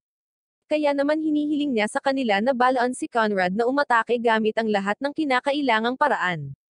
Sa kabilang banda, patuloy na pinapaslang ni Alucard ang mga pulis, at nagdudulot ito ng takot sa mga nabubuhay pa. Sinubukan nilang tumakas, at ginamit ni Alucard ang kanyang kapangyarihan para i-hypnotize ang isa, kaya hindi sila nagtagumpay. Sa wakas, si Alucard, pagkatapos tapusin ang lahat ng sumalakay sa kanyang silid, ay nagpa siya na umalis sa pangunahing pintuan. Si Conrad, nang makita iyon, ay iniisip na ito ay isang mahusay na deklarasyon ng digmaan, at pagkatapos ay ipinagtapat niya na hinahangaan niya ang kakayahan ni Alucard na manatili sa pagitan ng limitasyon ng pagiging matino at balisa. Nagbabago ang eksena, at nakita namin na lumapit si Conrad kay Alucard, sinabi na inaasahan na niya ang ganito. Nang maglaon, humarap sa kanya si Alucard at tinanong siya dahil nagpadala siya ng ilang kawawang mga kaluluwa para sa kanyang ulo. Si Conrad, na nakatingin sa mga nasawi, ay tumugon na sila ay naruroon dahil sa kanilang mga nakatataas na naghahangad ng layunin ng buhay na walang hanggan. Sinabi sa kanila ni Alucard na sila ay mga walang isip dahil walang-walang hanggan sa mundong ito. Ngunit ang kanyang karibal, na hindi pinapansin ang kanyang sinabi, ay nagtanong sa kanya kung ilan sa kanyang mahalagang pilak na bala ang natitira sa kanya. Hiniling sa kanya ni Alucard na tumigil sa pagsasalita ng walang kaparerakan, at tinanong siya kung ano ang susunod. Siya ay tumugon na tatapusin niya ang kanyang buhay, at pagkatapos ay gagawin siyang isa sa mga halimbawa ng millennium. Kaya, sa ganitong paraan, sinimulan nila ang kanilang labanan, kung saan, sa panahong ito, sinisira nila ang lahat sa paligid nila at nagtatapos ng maraming buhay. Habang naglalaban sila, pareho nilang napagtanto na sila ay napakalakas, at iyon ang dahilan kung bakit nagpasya si Alucard na dalhin ang laban sa ibang lugar. Sa kanyang bahagi, pinapaslang ni Kapitan Bernat ang mga tao sa punong tanggapan at pagkatapos ay sinisira ito ng pampasabog. Sa susunod na eksena, makikita natin na nasaktan si Alucard sa mga pag-atake ni Conrad at nagrereklamo na hindi tumitigil ang pagdurugo, ngunit masaya pa rin siya. Pagkatapos ay dumating si Conrad sa pinangyarihan, iniisip na matatapos niya ito. Gayunpaman, kinukot siya ni Alucard na umiiral pa rin ang mga katulad niya, at ipinagtapat na alam niya na ang lahat ay sa direksyon ni Mayor na balisa. Kaya't sa bandang huli ay sinabi niya sa kanya na ngayon ay sisiga siya na parang baboy, na sa tingin ni Conrad ay hindi ito ang kaso, at pagkatapos ay sasalakayin siya muli. Sa pagkakataong ito lamang, inilabas ni Alucard ang kanyang tunay na kapangyarihan, ngunit dumating din si Victoria sa lugar at pinaputukan ang kanyang kaaway sa lahat ng mayroon siya. Kalaunan ay pinakawalan ni Alucard ang kanyang mga alaga upang makagambala kay Conrad, na nagpapahintulot sa kanya na mapalapit sa kanya.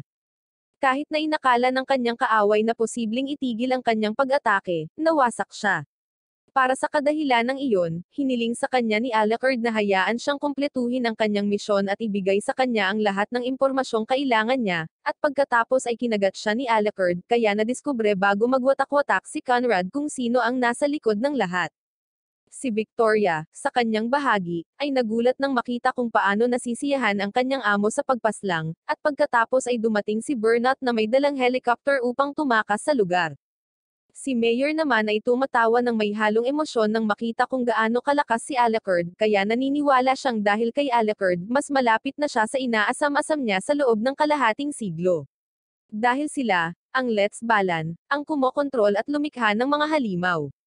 Pagkatapos ay ipinapahiwatig ni Mayor na oras na para makauwi ng mabilis hanggat maaari. Dahil dito, itinakda ng kanyang mga nasasakupan ang patutunguhan patungo sa Jaburo, ang pugad ng Panther.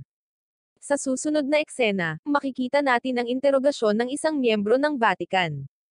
Sinabi niya na minsan niyang nakita si Mayor at inilarawan siya, na nagsasabi na mayroon siyang kakaibang hitsura na sinamahan ng nakakainis na ngiti. Ipinagtapat din niya na noong 1941, nakipagtulungan siya sa mayor dahil mahusay niyang nagawang kumbensihin sila matapos humingi ng tulong.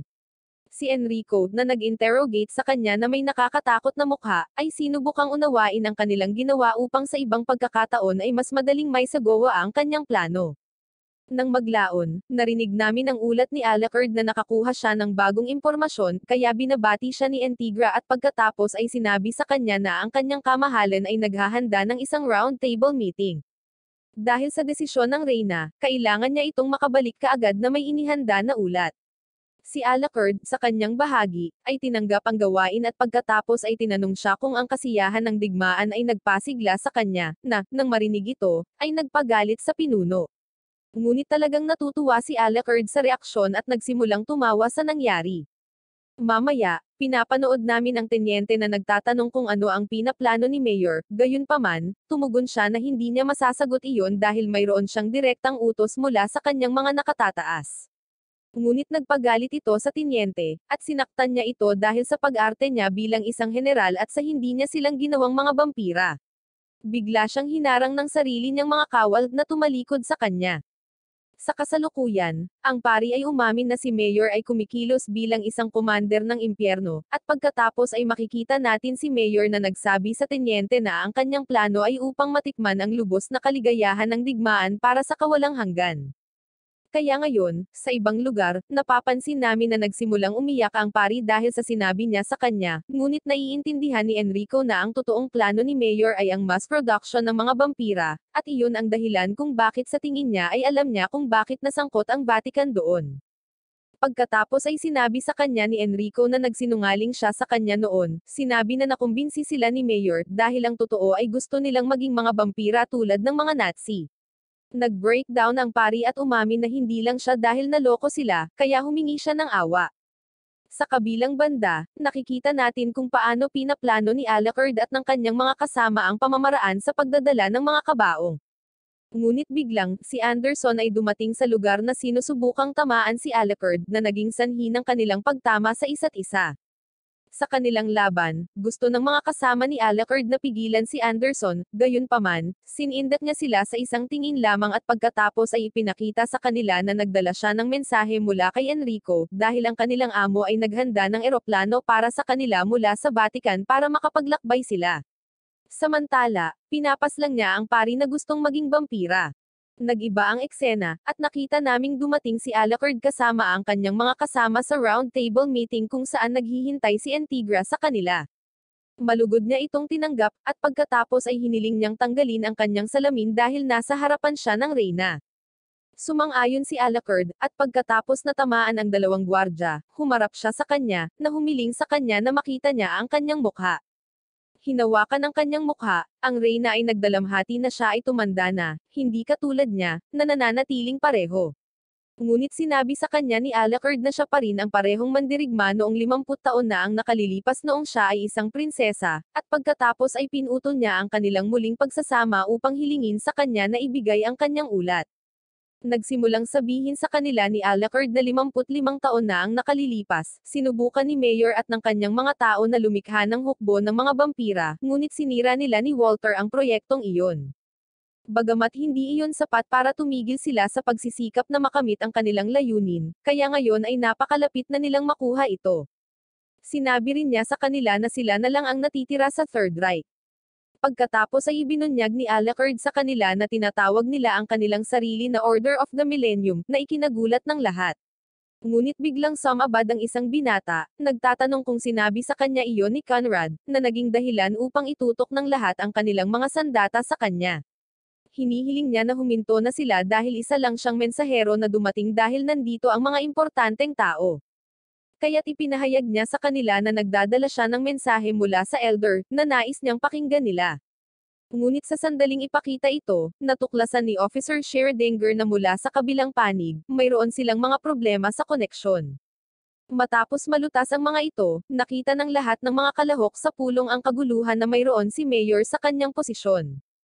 Si Alucard, sa kanyang bahagi, ay bumabati kay Mayor na umamin na ito ay isang kasiyahan na makita siyang muli. Nang maglaon, ginambala sila ni Antigra upang subukang alamin kung ano ang pinaplano ni Mayor, kaya nagpakilala siya at pagkatapos ay sinabi sa kanya na ang kanyang tanong ay kawalang isip dahil wala siyang layunin na makamit dahil ang kanilang organisasyon ay batay sa hindi pagkamit ng isang layunin. Pagkatapos, ipinakita sa kanya kung paano nila tatapusin ang tenyente. Si Enrico, nang makita ito, ay tinawag siyang taunang lalaki. Sumagot si Mayor na ang Iscariot ng Vatican ay hindi isang halimbawa upang pag-usapan ang tungkol sa kabaliwan, dahil ang kanyang Diyos ang gumagarantiya sa kabaliwan na ito, at iyon ang dahilan kung bakit tinanong niya kung sino ang gumagarantiya sa katinoan ng kanyang Diyos. Pagkatapos ay ipinaalala ni Mayor sa kanila ang bilang ng mga taong napaslang nila, at pagkatapos ay hinamon silang pigilan siya. Ngunit sinabi rin niya sa kanila na hindi sila or ang kanilang mga tao ay kanyang mga kaaway, kaya naman inirerekomenda niya na patuloy silang umupo at maghintay dahil sa katotohanan, ang kanyang kaaway ay Inglaterra at lalo na ang Helsing kung saan kabilang si Alucard. Natawa si Alucard sa sinabi nito at nangakong sisirain niya ito hanggat gusto niya. Inutusan ni Antigra, sa kanyang bahagi, si Scherdinger na paputukin, at dahil dyan, pinasabog ni Alucard ang kanyang ulo. Para sa kadahilanang iyon, itinuring sila ni Mayor bilang marahas at pagkatapos ay nagpaalam na nagnanais na makita silang muli sa larangan ng digmaan. Pagkatapos ng kanyang pag-alis, inutusan ng reyna sina Antigra at Alucard na talunin ang kanilang kalaban. Sa susunod na eksena, si Mayor, kasama ang kanyang mga bantay, ay dumating sa harap ng kanyang mga tauhan, at si Scherdinger ay naghihintay sa kanila ng masigasig. Si Mayor, nang makita ang opisyal, ay binabati siya sa pagkumpleto ng kanyang misyon ng tama. Nang maglaon, pinapanood namin ang isang fleet ng mga ships ng Nazi na nagsisimula sa kanilang paglalakbay patungo sa kalangitan sa London, at ang Elder, sa kanyang bahagi, ay nagbigay ng utos na ipadala ang maluwalhating hudyat na magpapahayag ng kanyang matagumpay na pagbabalik sa mundo. Sa kabilang banda, nakikita natin kung paano sinalakay ng mga Nazi ang isang armada ng hukbong dagat ng kaaway para sa ligtas na paglapag ng mangangaso na si Rip Van Winkle. Pagdating, binati niya ang commander na nagtaksil sa kanyang mga tao kapalit ng pagiging kapitan at vampira, ngunit nagbago ang kanyang ugali, at dahil ginawa nila ang kanilang trabaho, sinalakay niya ang mga ito, na nagtatapos sa kanilang buhay ng madali. Sa susunod na eksena, si Rip Van Winkle ay nag-aayos sa barko hanggang sa magising ang kanyang mga kapwa kasamahan, at pagkatapos nito, ipinaalam niya sa kanila na ang German Atlantic Fleet ng Third Reich na tinatawag na Adler ay ganap na gumagana. Nagbabago ang eksena, at makikita natin na pinag-uusapan ni Walter at Alucard ang bilang ng mga taong pinaslang ng mga Nazi. Sinabi sa kanya ni Alucard na nagsasalita sila gamit ang kanilang mga armas, at iyon ang dahilan kung bakit, sa pag-iisip tungkol dito, hindi sila naiiba sa kanila. Ngunit si Walter, na hindi sumasang-ayon, ay binago ang paksa upang itanong kung bakit niya binago si Victoria. Sinagot niya na siya ang piniling maging vampira sa kanyang sarili, at pagkatapos ay tinanong siya kung ano ang ginawa nila sa kanyang pamilya. Inihayag ni Walter na siya ay isang ulila, na may katuturan kay Alucard dahil matapos mawala ang lahat ng malapit sa kanya, nagpasya siyang huwag sumuko. Nang maglaon, pinagsisisihan nilang dalawa na hindi nila siya mapainom ng dugo, na tiniyak sa kanya ni Alucard na malapit na niya itong gawin. Sa kanyang bahagi, si Victoria, sa ilalim ng liwanag ng buwan, ay sumusubok na kumain ng mag-isa, ngunit hindi niya magawa, at sa kadahilanang iyon, iniaalok ni Antigra ang kanyang dugo dahil hindi na siya tao. Gayunpaman, tumanggi siya, at sa kadahilanang iyon, sinaktan ni Antigra ang kanyang daliri upang hikayatin siyang uminom ng kanyang dugo. Naramdaman ni Victoria na nagising ang kanyang pagnanis at pumayag na sundin ang utos ng kanyang pinuno, na humiling sa kanya na ihanda na ang kanyang mga sandata. Sinabi rin sa kanya ni Antigra na nawala ang pakikipag-ugnayan sa isang aircraft carrier malapit sa Wales, marahil dahil sa kanilang mga kaaway. Sa ibang lugar, si Anderson, pagkatapos talunin ng ilang mga bampira, ay nagpaalam kay Enrico tungkol sa kanyang sitwasyon, at pagkatapos ay sinabi niya sa kanya na tila ang lahat ay nahuhulog sa lugar tulad ng kanilang binalak. Ngunit umamin din siya na masama ang loob dahil hindi siya tumugon sa mga pang-aasar ni Mayor. Sinabi sa kanya ni Enrico na ito ay dahil nakikita lamang niya ang mga ito bilang isang bagay na hindi gaanong mahalaga, nahihintayin nila ang perpektong sandali upang umatake, at pagkatapos ay sinabi niya sa kanya na iyon ang mga utos ng Pope na humiling din sa kanila na magpakilos. Kaya pinakilos niya ang iba't ibang grupo na nakahanap ng mga bagong paraan upang tapusin ang mga vampira, at iyon ang dahilan kung bakit sila nag-aarmas. Nang marinig ito, masaya si Anderson dahil ito ay magiging katulad ng isang krusada, kung saan sinabi sa kanya ni Enrico na ang bagong kaaway ay ang Diyos na si Mars, at iyon ang dahilan kung bakit pupunuin nila ang mga lansangan ng mga bangkay tulad ng ginawa nila noon kay Ala. Ngunit dahil siya ang kanyang lihim na sandata, hiniling niya sa kanya na agad na bumalik sa kanyang tabi. Matapos tapusin ang komunikasyon, tumungo si Anderson upang tapusin ang mga sundalong naglilingkod kay Mars na sumusubaybay sa kanya. Nagbabago ang eksena, nakita namin si Rip Van Winkle na sabik na marating ang kanyang destinasyon. Sa kabilang banda, ipinaalam kay Antigra ang tungkol sa mga larawang nakita nila ng carrier ng sasakyang panghimpapawid kung saan nawala ang kontak. Kapag nakita niya ang mga ito, alam niya na ito ay Millennium, at iyon ang dahilan kung bakit tinitingnan niya ang kalagayan ng lugar. Ipinaalam sa kanya ng isa sa mga naruroon na walang mga tugon mula sa mga miyembro ng crew, at wala nang nakuhang mga larawan. Gayunpaman, sa isa sa mga mayroon na sila, natagpuan nila ang isang tao na nagtatakip sa kanilang sarili sa kubyerta gamit ang isang payong, kaya nagpasya silang magpadala ng 2 koponan ng maliliit na helicopter. Nang marinig ito, sinabi ni Antigra sa kanya na ang mga lalaking iyon ay ipinadala lamang upang ganap na masira, at biglang sinabi sa kanila ng isang analyst na isa sa mga helicopter na ipinadala ay inatake ng taong nasa deck. Sinabi ni Antigra sa general na mula ngayon ay bahala na sila sa kanilang paraan, dahil plano niyang gawin ang pag-atake na parang isang grupo ng mga armadong vampira. Nang marinig ito, nagulat ang lahat, at pinahintulutan ito ni Mr. Pedro, na nagbigay sa kanya ng kompletong awtoridad. Nang maglaon, ipinaalam ni Walter sa kanyang pinuno na hindi sila maaaring tumawid sa dagat ng lantaran dahil sila ay aatakihin sa sandaling makita sila. Sumagot si Antigra na anuman ang mangyari, wala silang matatakbuhan, at sa kadahilanang iyon, may ipit sila sa barko.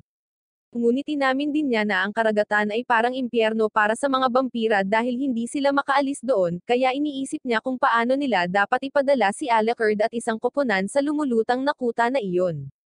Nagsisimula silang magdebate kung paano ito gagawin, at pagkatapos sabihin ang ilang ideya, nilapitan sila ni Alucard.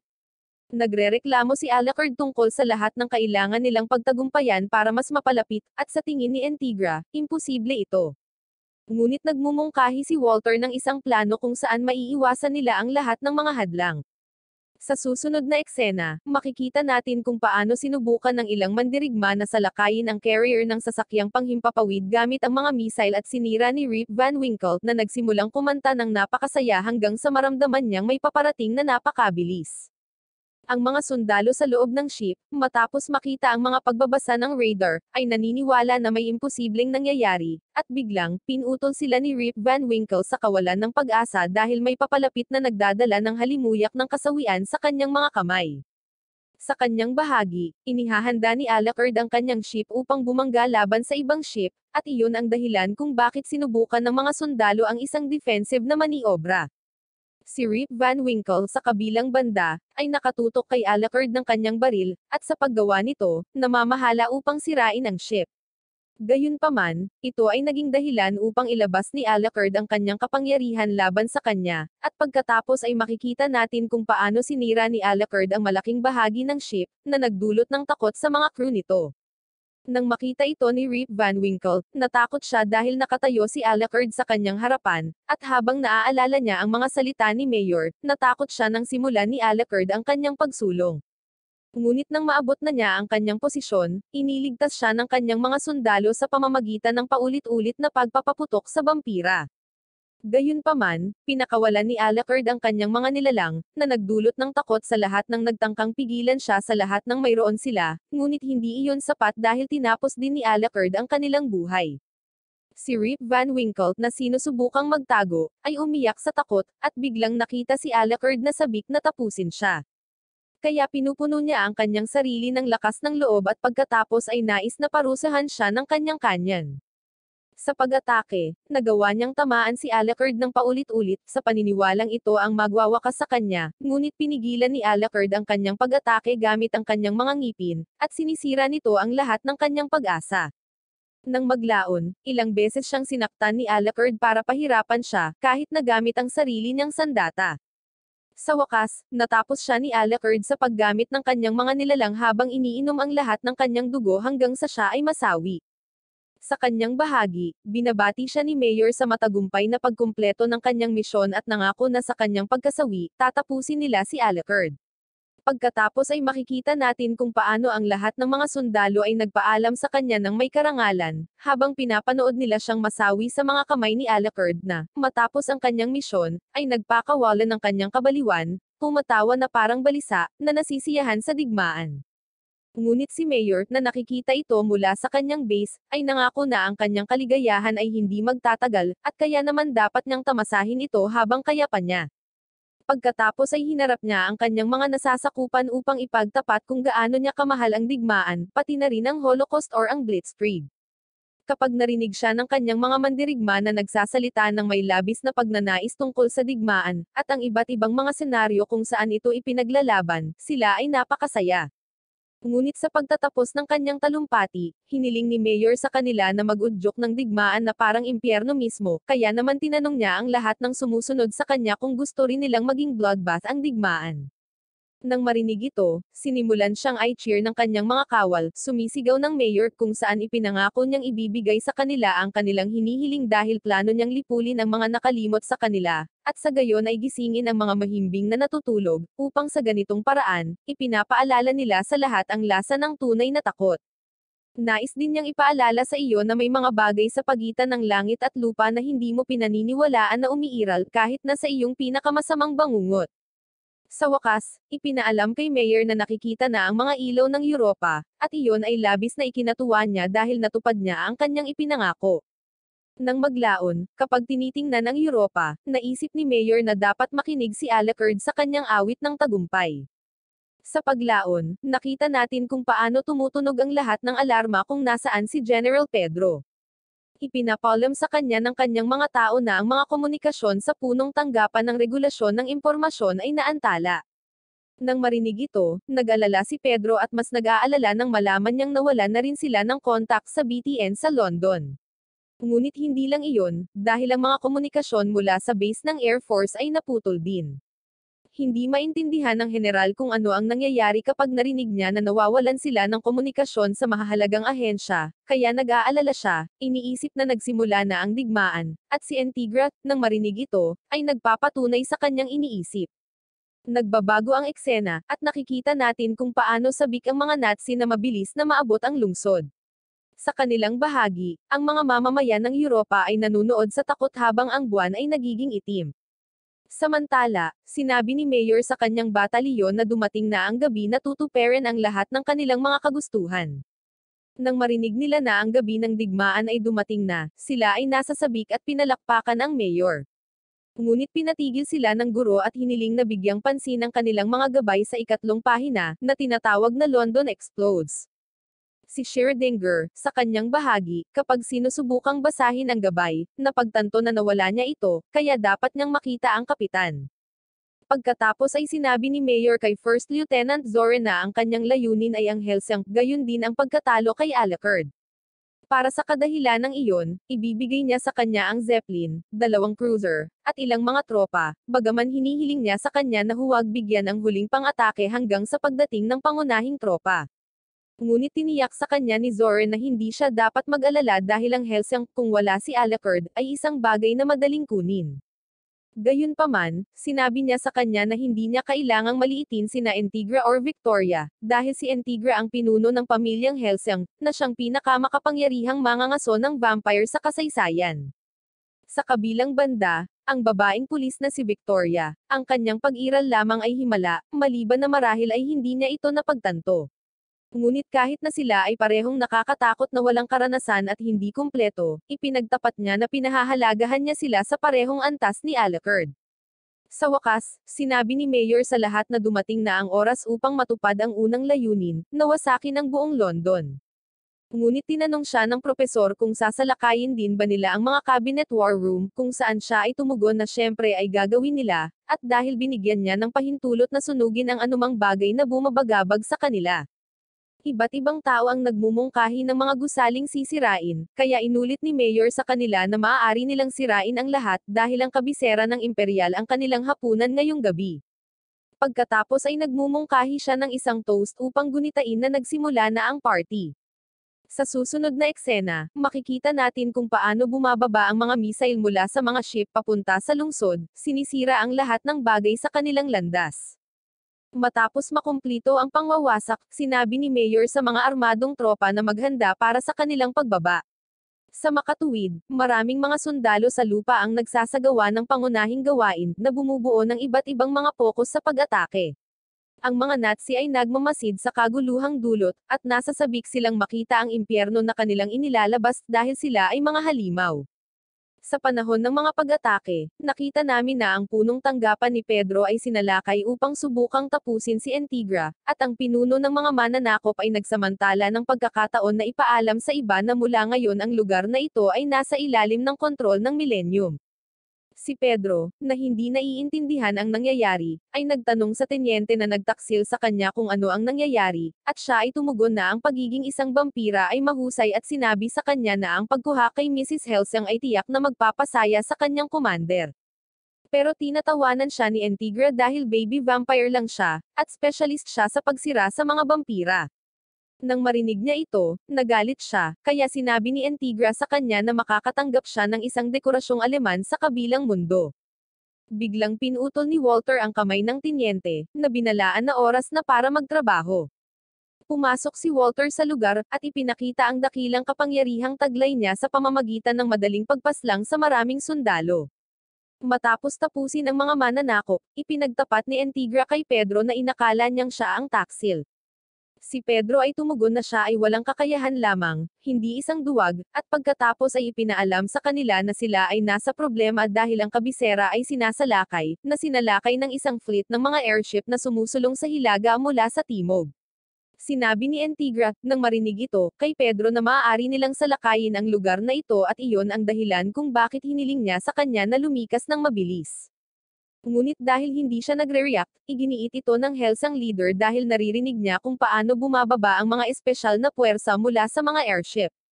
Gayunpaman, inirerekomenda ni Pedro na bumalik siya sa kanyang base dahil mayroon siyang trabaho na sila lang ang makakagawa. Higit pa rito, hindi siya maaaring makatakas or magtago dahil kung maayos ang mga komunikasyon, dapat siyang makapagbigay ng mga order. Inamin ni Pedro na naghihintay siya ng ilang base na lumaban, at pagkatapos ay maghintay para sa kanyang mga utos, at dahil siya ang namamahala sa lugar, hindi siya maaaring umalis habang ito ay gumagana. Sa wakas, ipinagtapat niya sa lahat na hindi niya alam kung bakit niya sinasakop ang posisyong ito dahil namana lamang niya ito, at pinagsisisihan niyang hindi niya sinubukang makamit ang isang bagay para sa kanyang sarili. Kaya nakikiusap siya kay Antigra na hayaan man lang siya sa kanyang trabaho. Nang marinig ito, tinanggap ni Antigra ang kanyang desisyon, at bago umalis, binigyan siya nito ng mga sandata na may mga lumalawak na bala ng pinagpalang pilak upang maipagtanggol niya ang kanyang sarili. Kaya naman, tinanong ng general ang kanyang mga nasasakupan na ang mga mahigpit na kinakailangan lamang ang manatili, ngunit hindi nila dapat kalimutan na ang tanging mananatiling 100% na ligtas ay siya. Pagkatapos ay inutusan niya silang umalis. Gayunpaman, pinagtatawanan siya ng kanyang mga kasama dahil tinanggap nilang lahat ang kanilang kapalaran, sa pamamagitan ng pananatili upang tulungan siyang magawa ang kanyang mga gawain. Ipinagtapat nila sa kanya na hindi niya kakayanin ang lahat ng mag-isa, at sa kadahilan ng iyon, pinaupo siya ng mga ito para magawa nila ang kanilang mga trabaho. Pagkatapos ang lahat ay bumalik sa kani-kanilang mga posisyon upang subukang makakuha ng impormasyon. Samantala, sa lungsod, pinapaslang ng grupo ng mga sundalong Nazi ang lahat ng nakatagpo nila, ginagawa silang mga ghouls. Dahil doon, nakikita natin kung paano nahihirapan ang mga sundalo ng London na ipagtanggol ang kanilang mga posisyon laban sa mahusay na hukbo. Sa kabilang banda, pinaslang ng isang malupit na opisyal ng Nazi ang isang grupo ng mga pulis na sinusubukan ding itaboy ang pagsalakay, ngunit sa kanyang pagtataka, dumaan si Antigra sa lugar at madaling winakasan ang kanyang buhay. Nang makita niya ang pagpaslang sa lugar, binabati niya ang mga opisyal ng pulisya para sa pagsilbi ng tama at pagkatapos ay humihingi ng paghihiganti kay Walter.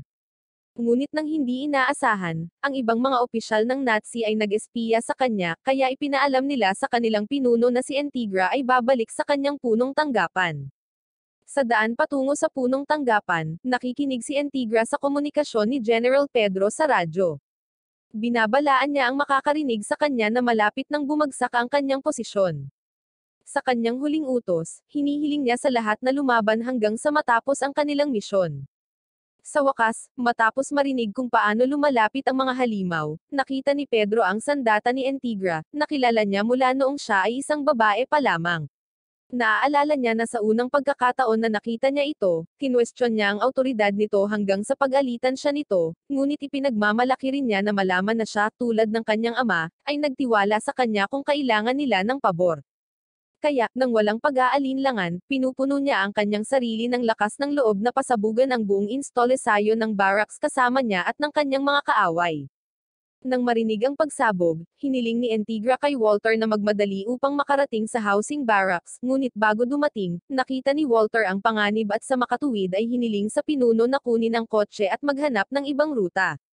Ayaw man niyang gawin, nang makita niya ang sakripisyo ng kanyang mayordomo ay pumayag siyang pumunta, ngunit hindi bago utusan itong bumalik ng buhay.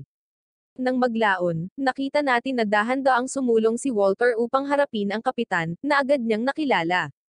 Ngunit bago makipaglaban, binati siya ni Mayor, sinisiraan siya sa palaging pag-abala sa kanyang mga plano, at pagkatapos ay inutusan ni Mayor ang kanyang mga tao na sundin si Antigra, na mabilis na nagbago ng landas.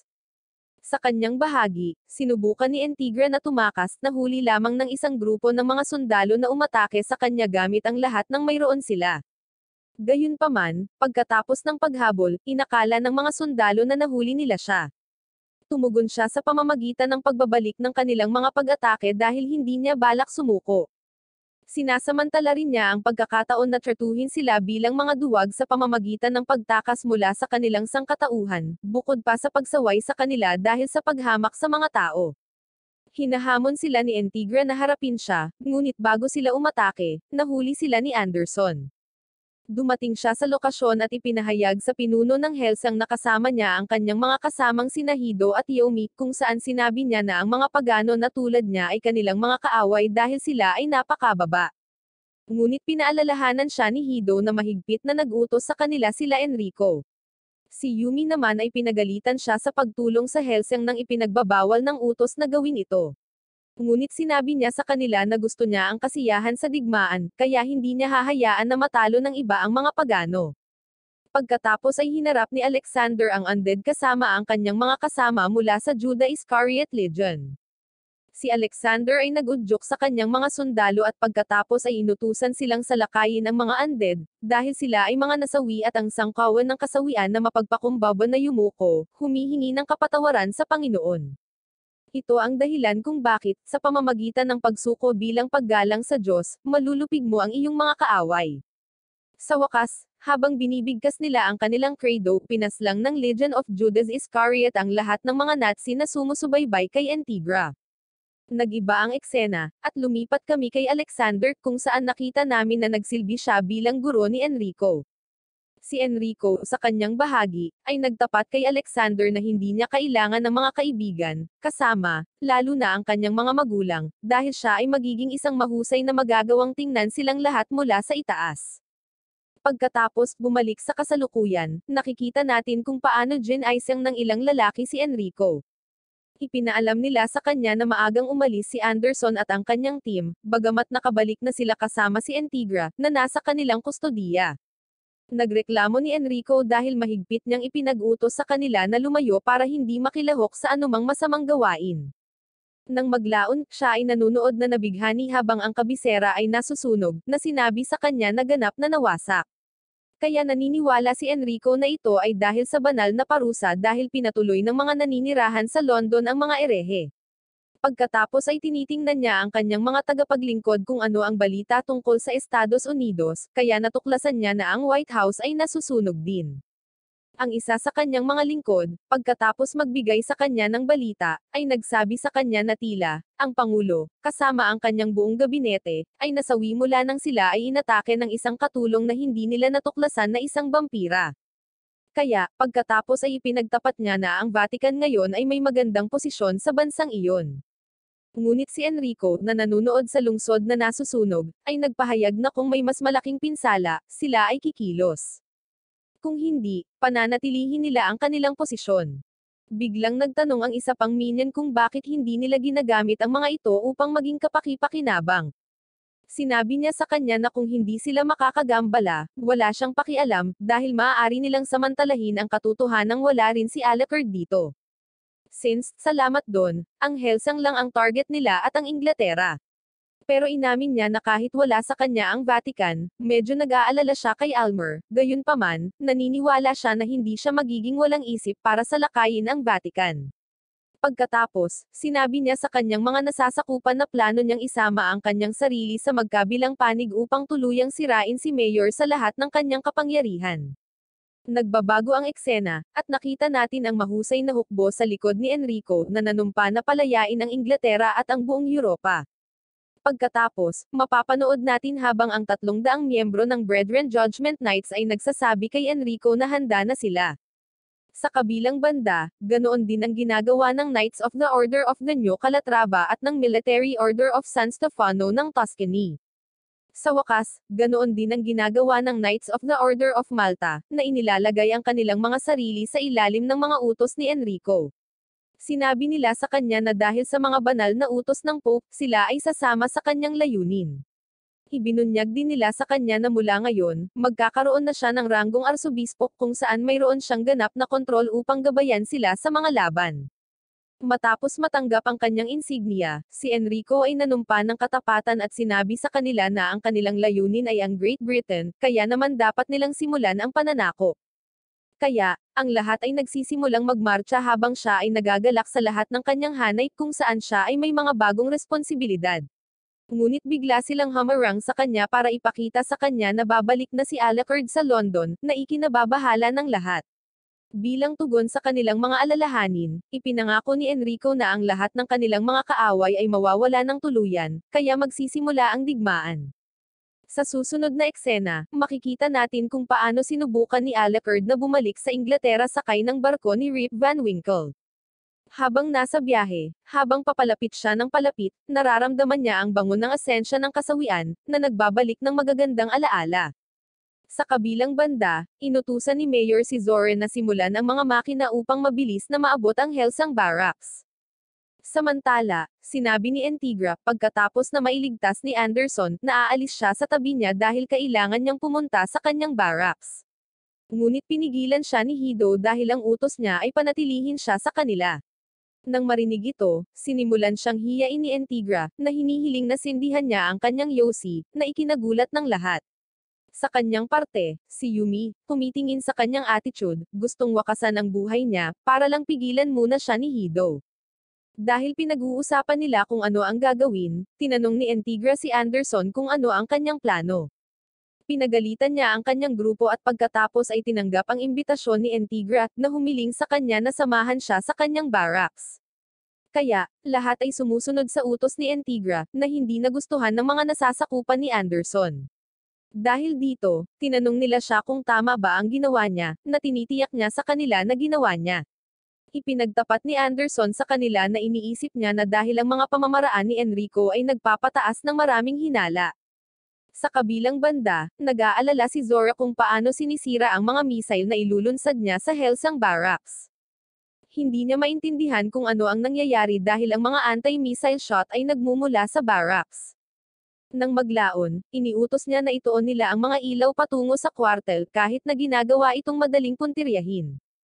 Ipinaliwanag ni Zora sa kanyang mga sundalo na walang saysay ang pagpunta sa dilim dahil nakikita niya sila na parang araw. Nang itutok nila ang mga ilaw, nakita nilang naghihintay sa kanila si Victoria, na mayroong isang mahusay na sandata. Samantala, nakipag-usap siya kay Captain Burnett tungkol sa pagkawasak ng London. Ipinagtapat niya na hindi niya kailanman nagustuhan ang London dahil ito ay isang lungsod kung saan hindi siya nababagay, gayunpaman, ang pagpunta sa isang bar kasama ang kanyang mga kasamahan at pagkatapos tuklasin ang lungsod ay natuklasan niya na ito ay puno ng mabubuting tao. Kaya, dahil wala silang kinalaman sa digmaang ito, gusto niyang maghayganti para sa kanilang pagkasawi sa pamamagitan ng pagpaslang sa lahat ng kanyang mga kaaway. Nang marinig ito, tumugon si Victoria na sumasang-ayon siya sa kanya, at sa makatuwid ay inihanda ang kanyang sandata upang umatake ng buong lakas.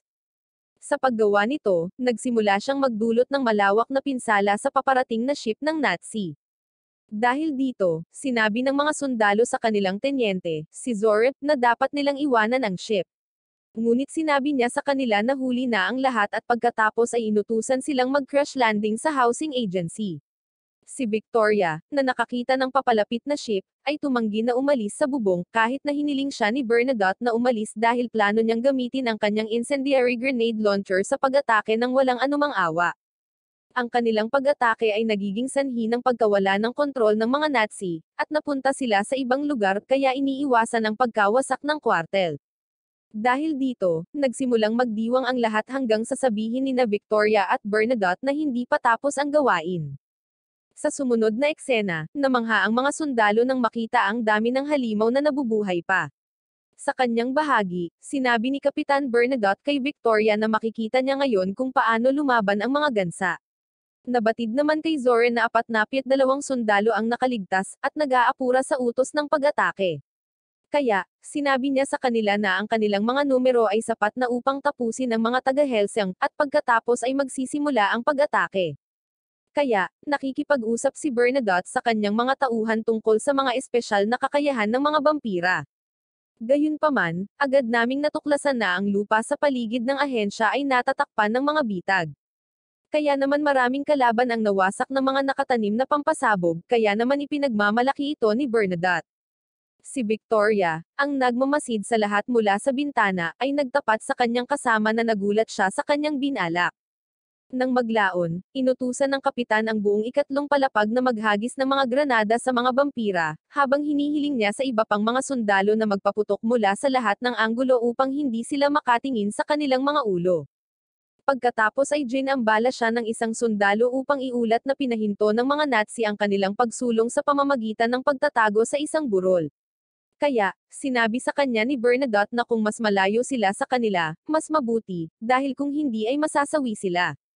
Pagkatapos ng pagsabog, sinimula ni Zora ang isang spell kung saan maaari niyang baguhin ang kanyang katawan sa isang higanteng bersyon ng kanyang sarili. Ang sitwasyong ito ay nagpawala ng imak sa lahat, at iyon ang dahilan kung bakit si Bernadotte na napaka-desperado, ay humingi ng ulat tungkol sa sitwasyon.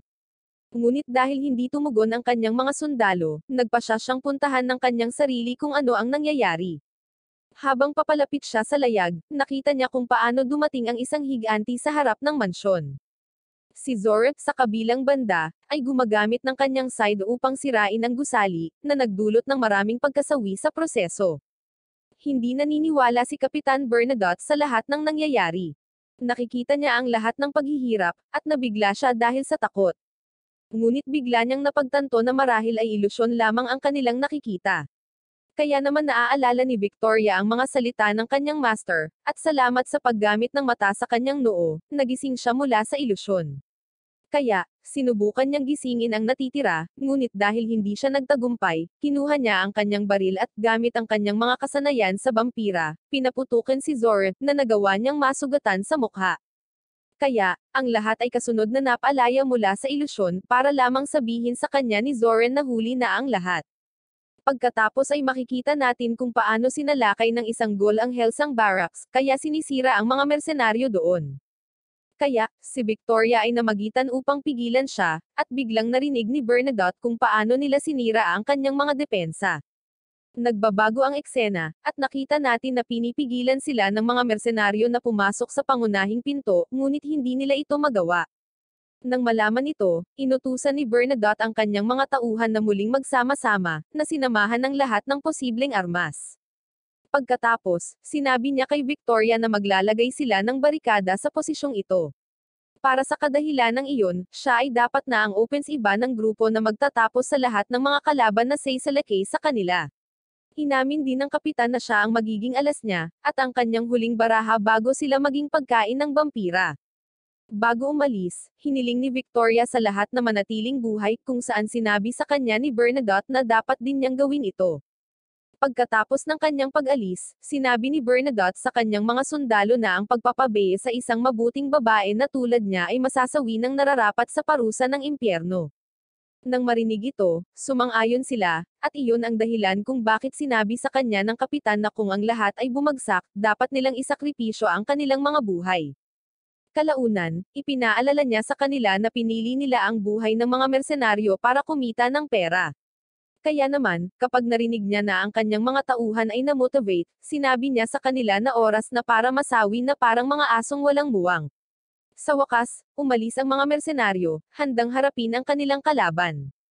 Sa kabilang banda, pinagmamasdan ni Mayor ang lahat ng kaguluhan, nabighani, at ipinagtapat sa kanyang mga nasasakupan na gusto pa rin niya ng higit pang labanan. Sa susunod na eksena, tumawa si Zor, na nangakong hindi hahayaang makatakas ang sinuman habang ang kanyang mga tauhan ay madaling pumapaslang ng mga mersenaryo. Mamaya, makikita natin kung paano umiyak si Bernadotte bilang isang bata, sa harap ng kanyang lolo dahil sinasabi ng lahat na ang kanyang pamilya ay kumikita mula sa mga digmaan. Kaya't ang kanyang ama ay isang asasin, at inamin niya na ang lahat ay totoo dahil ang kanyang pamilya ay naging mersenaryo ng higit sa 8 henerasyon. Sinabi rin niya sa kanya na ang kanyang ama ay nasawi sa Colombia habang sinusubukang kumita ng pera para sa kanyang kapanganakan. Ang napakagulat na batang lalaki ay nagtanong sa kanyang lolo kung siya ay nakapaslang din, at ang kanyang lolo ay sumagot ng oo, sa maraming dami, dahil ginawa niya ito bilang isang mabuting mersenaryo para lamang sa pera. Ngunit inamin din niya na ang mga lumalaban sa iba't ibang dahilan ay hindi alam ang dahilan ng paggawa nito.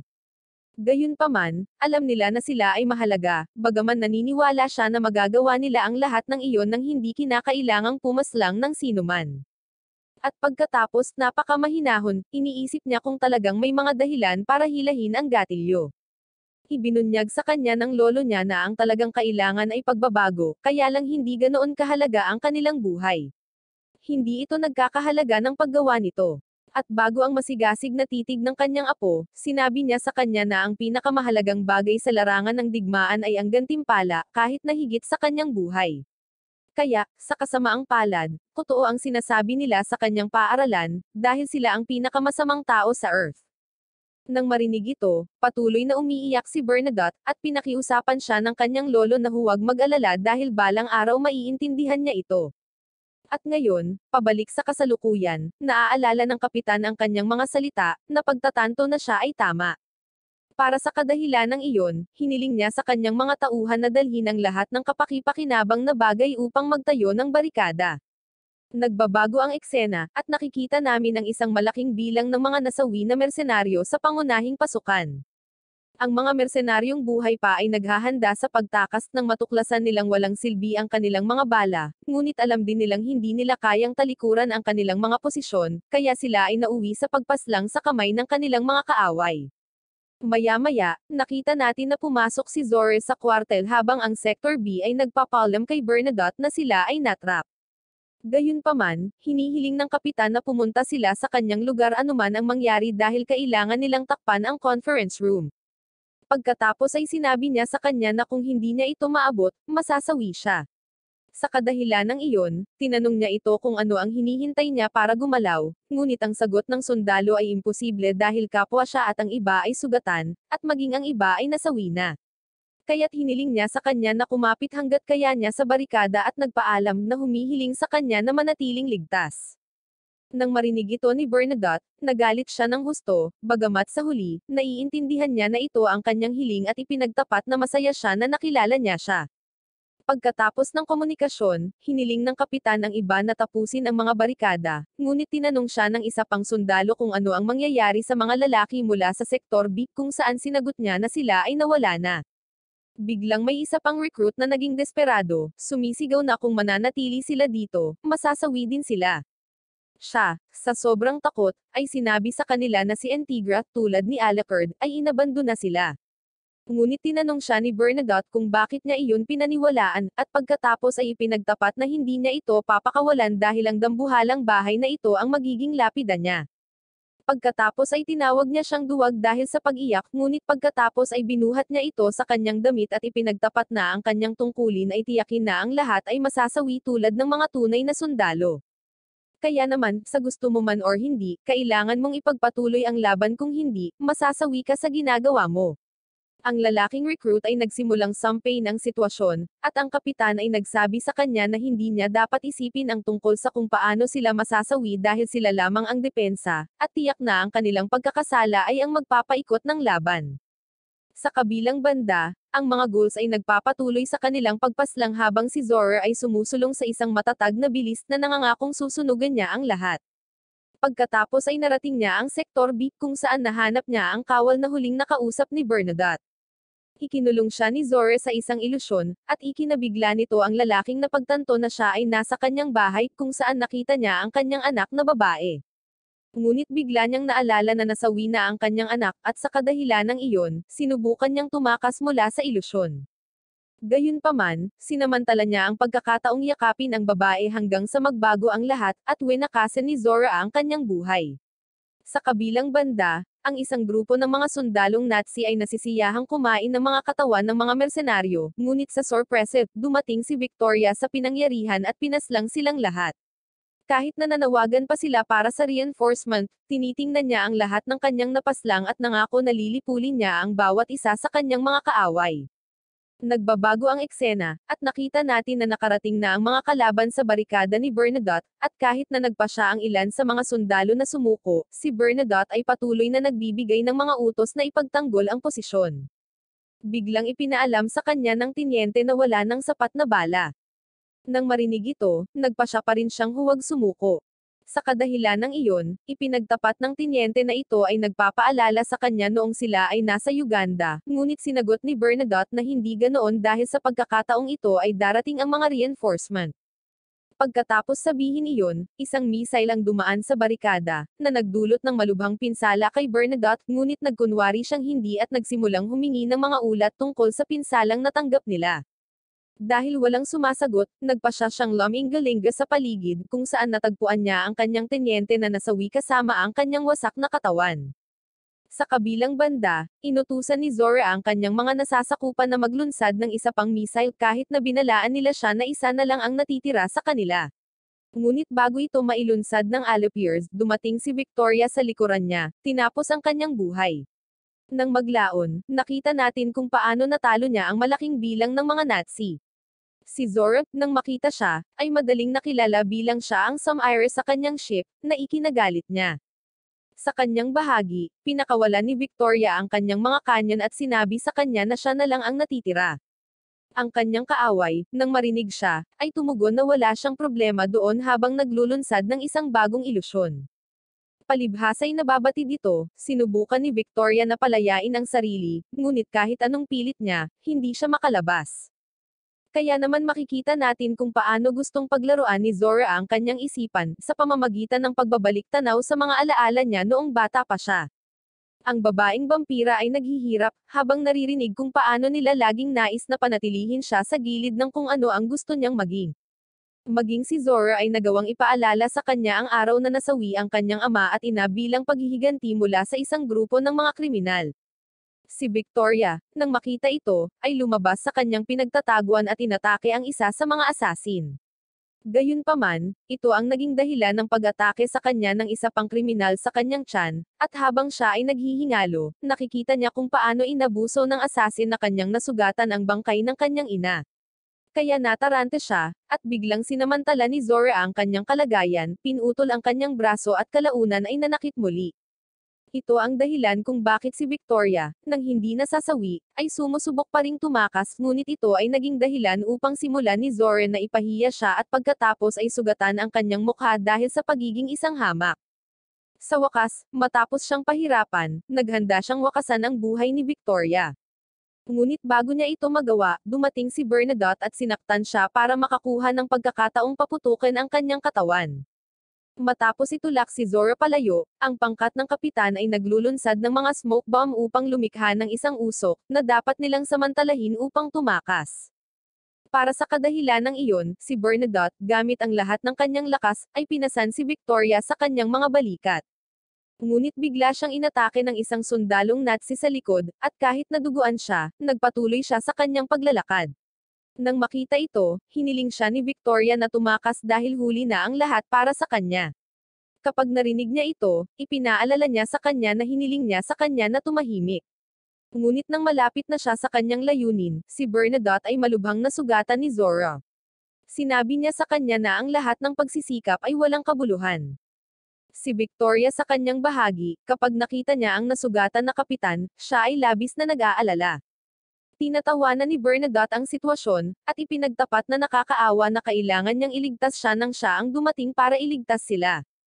Kaya't nang marinig ito ni Victoria, sinubukan niyang lumapit sa kanya, at pagkatapos gawing iyon, binigyan siya ni Bernadotte ng isang matinding kiss.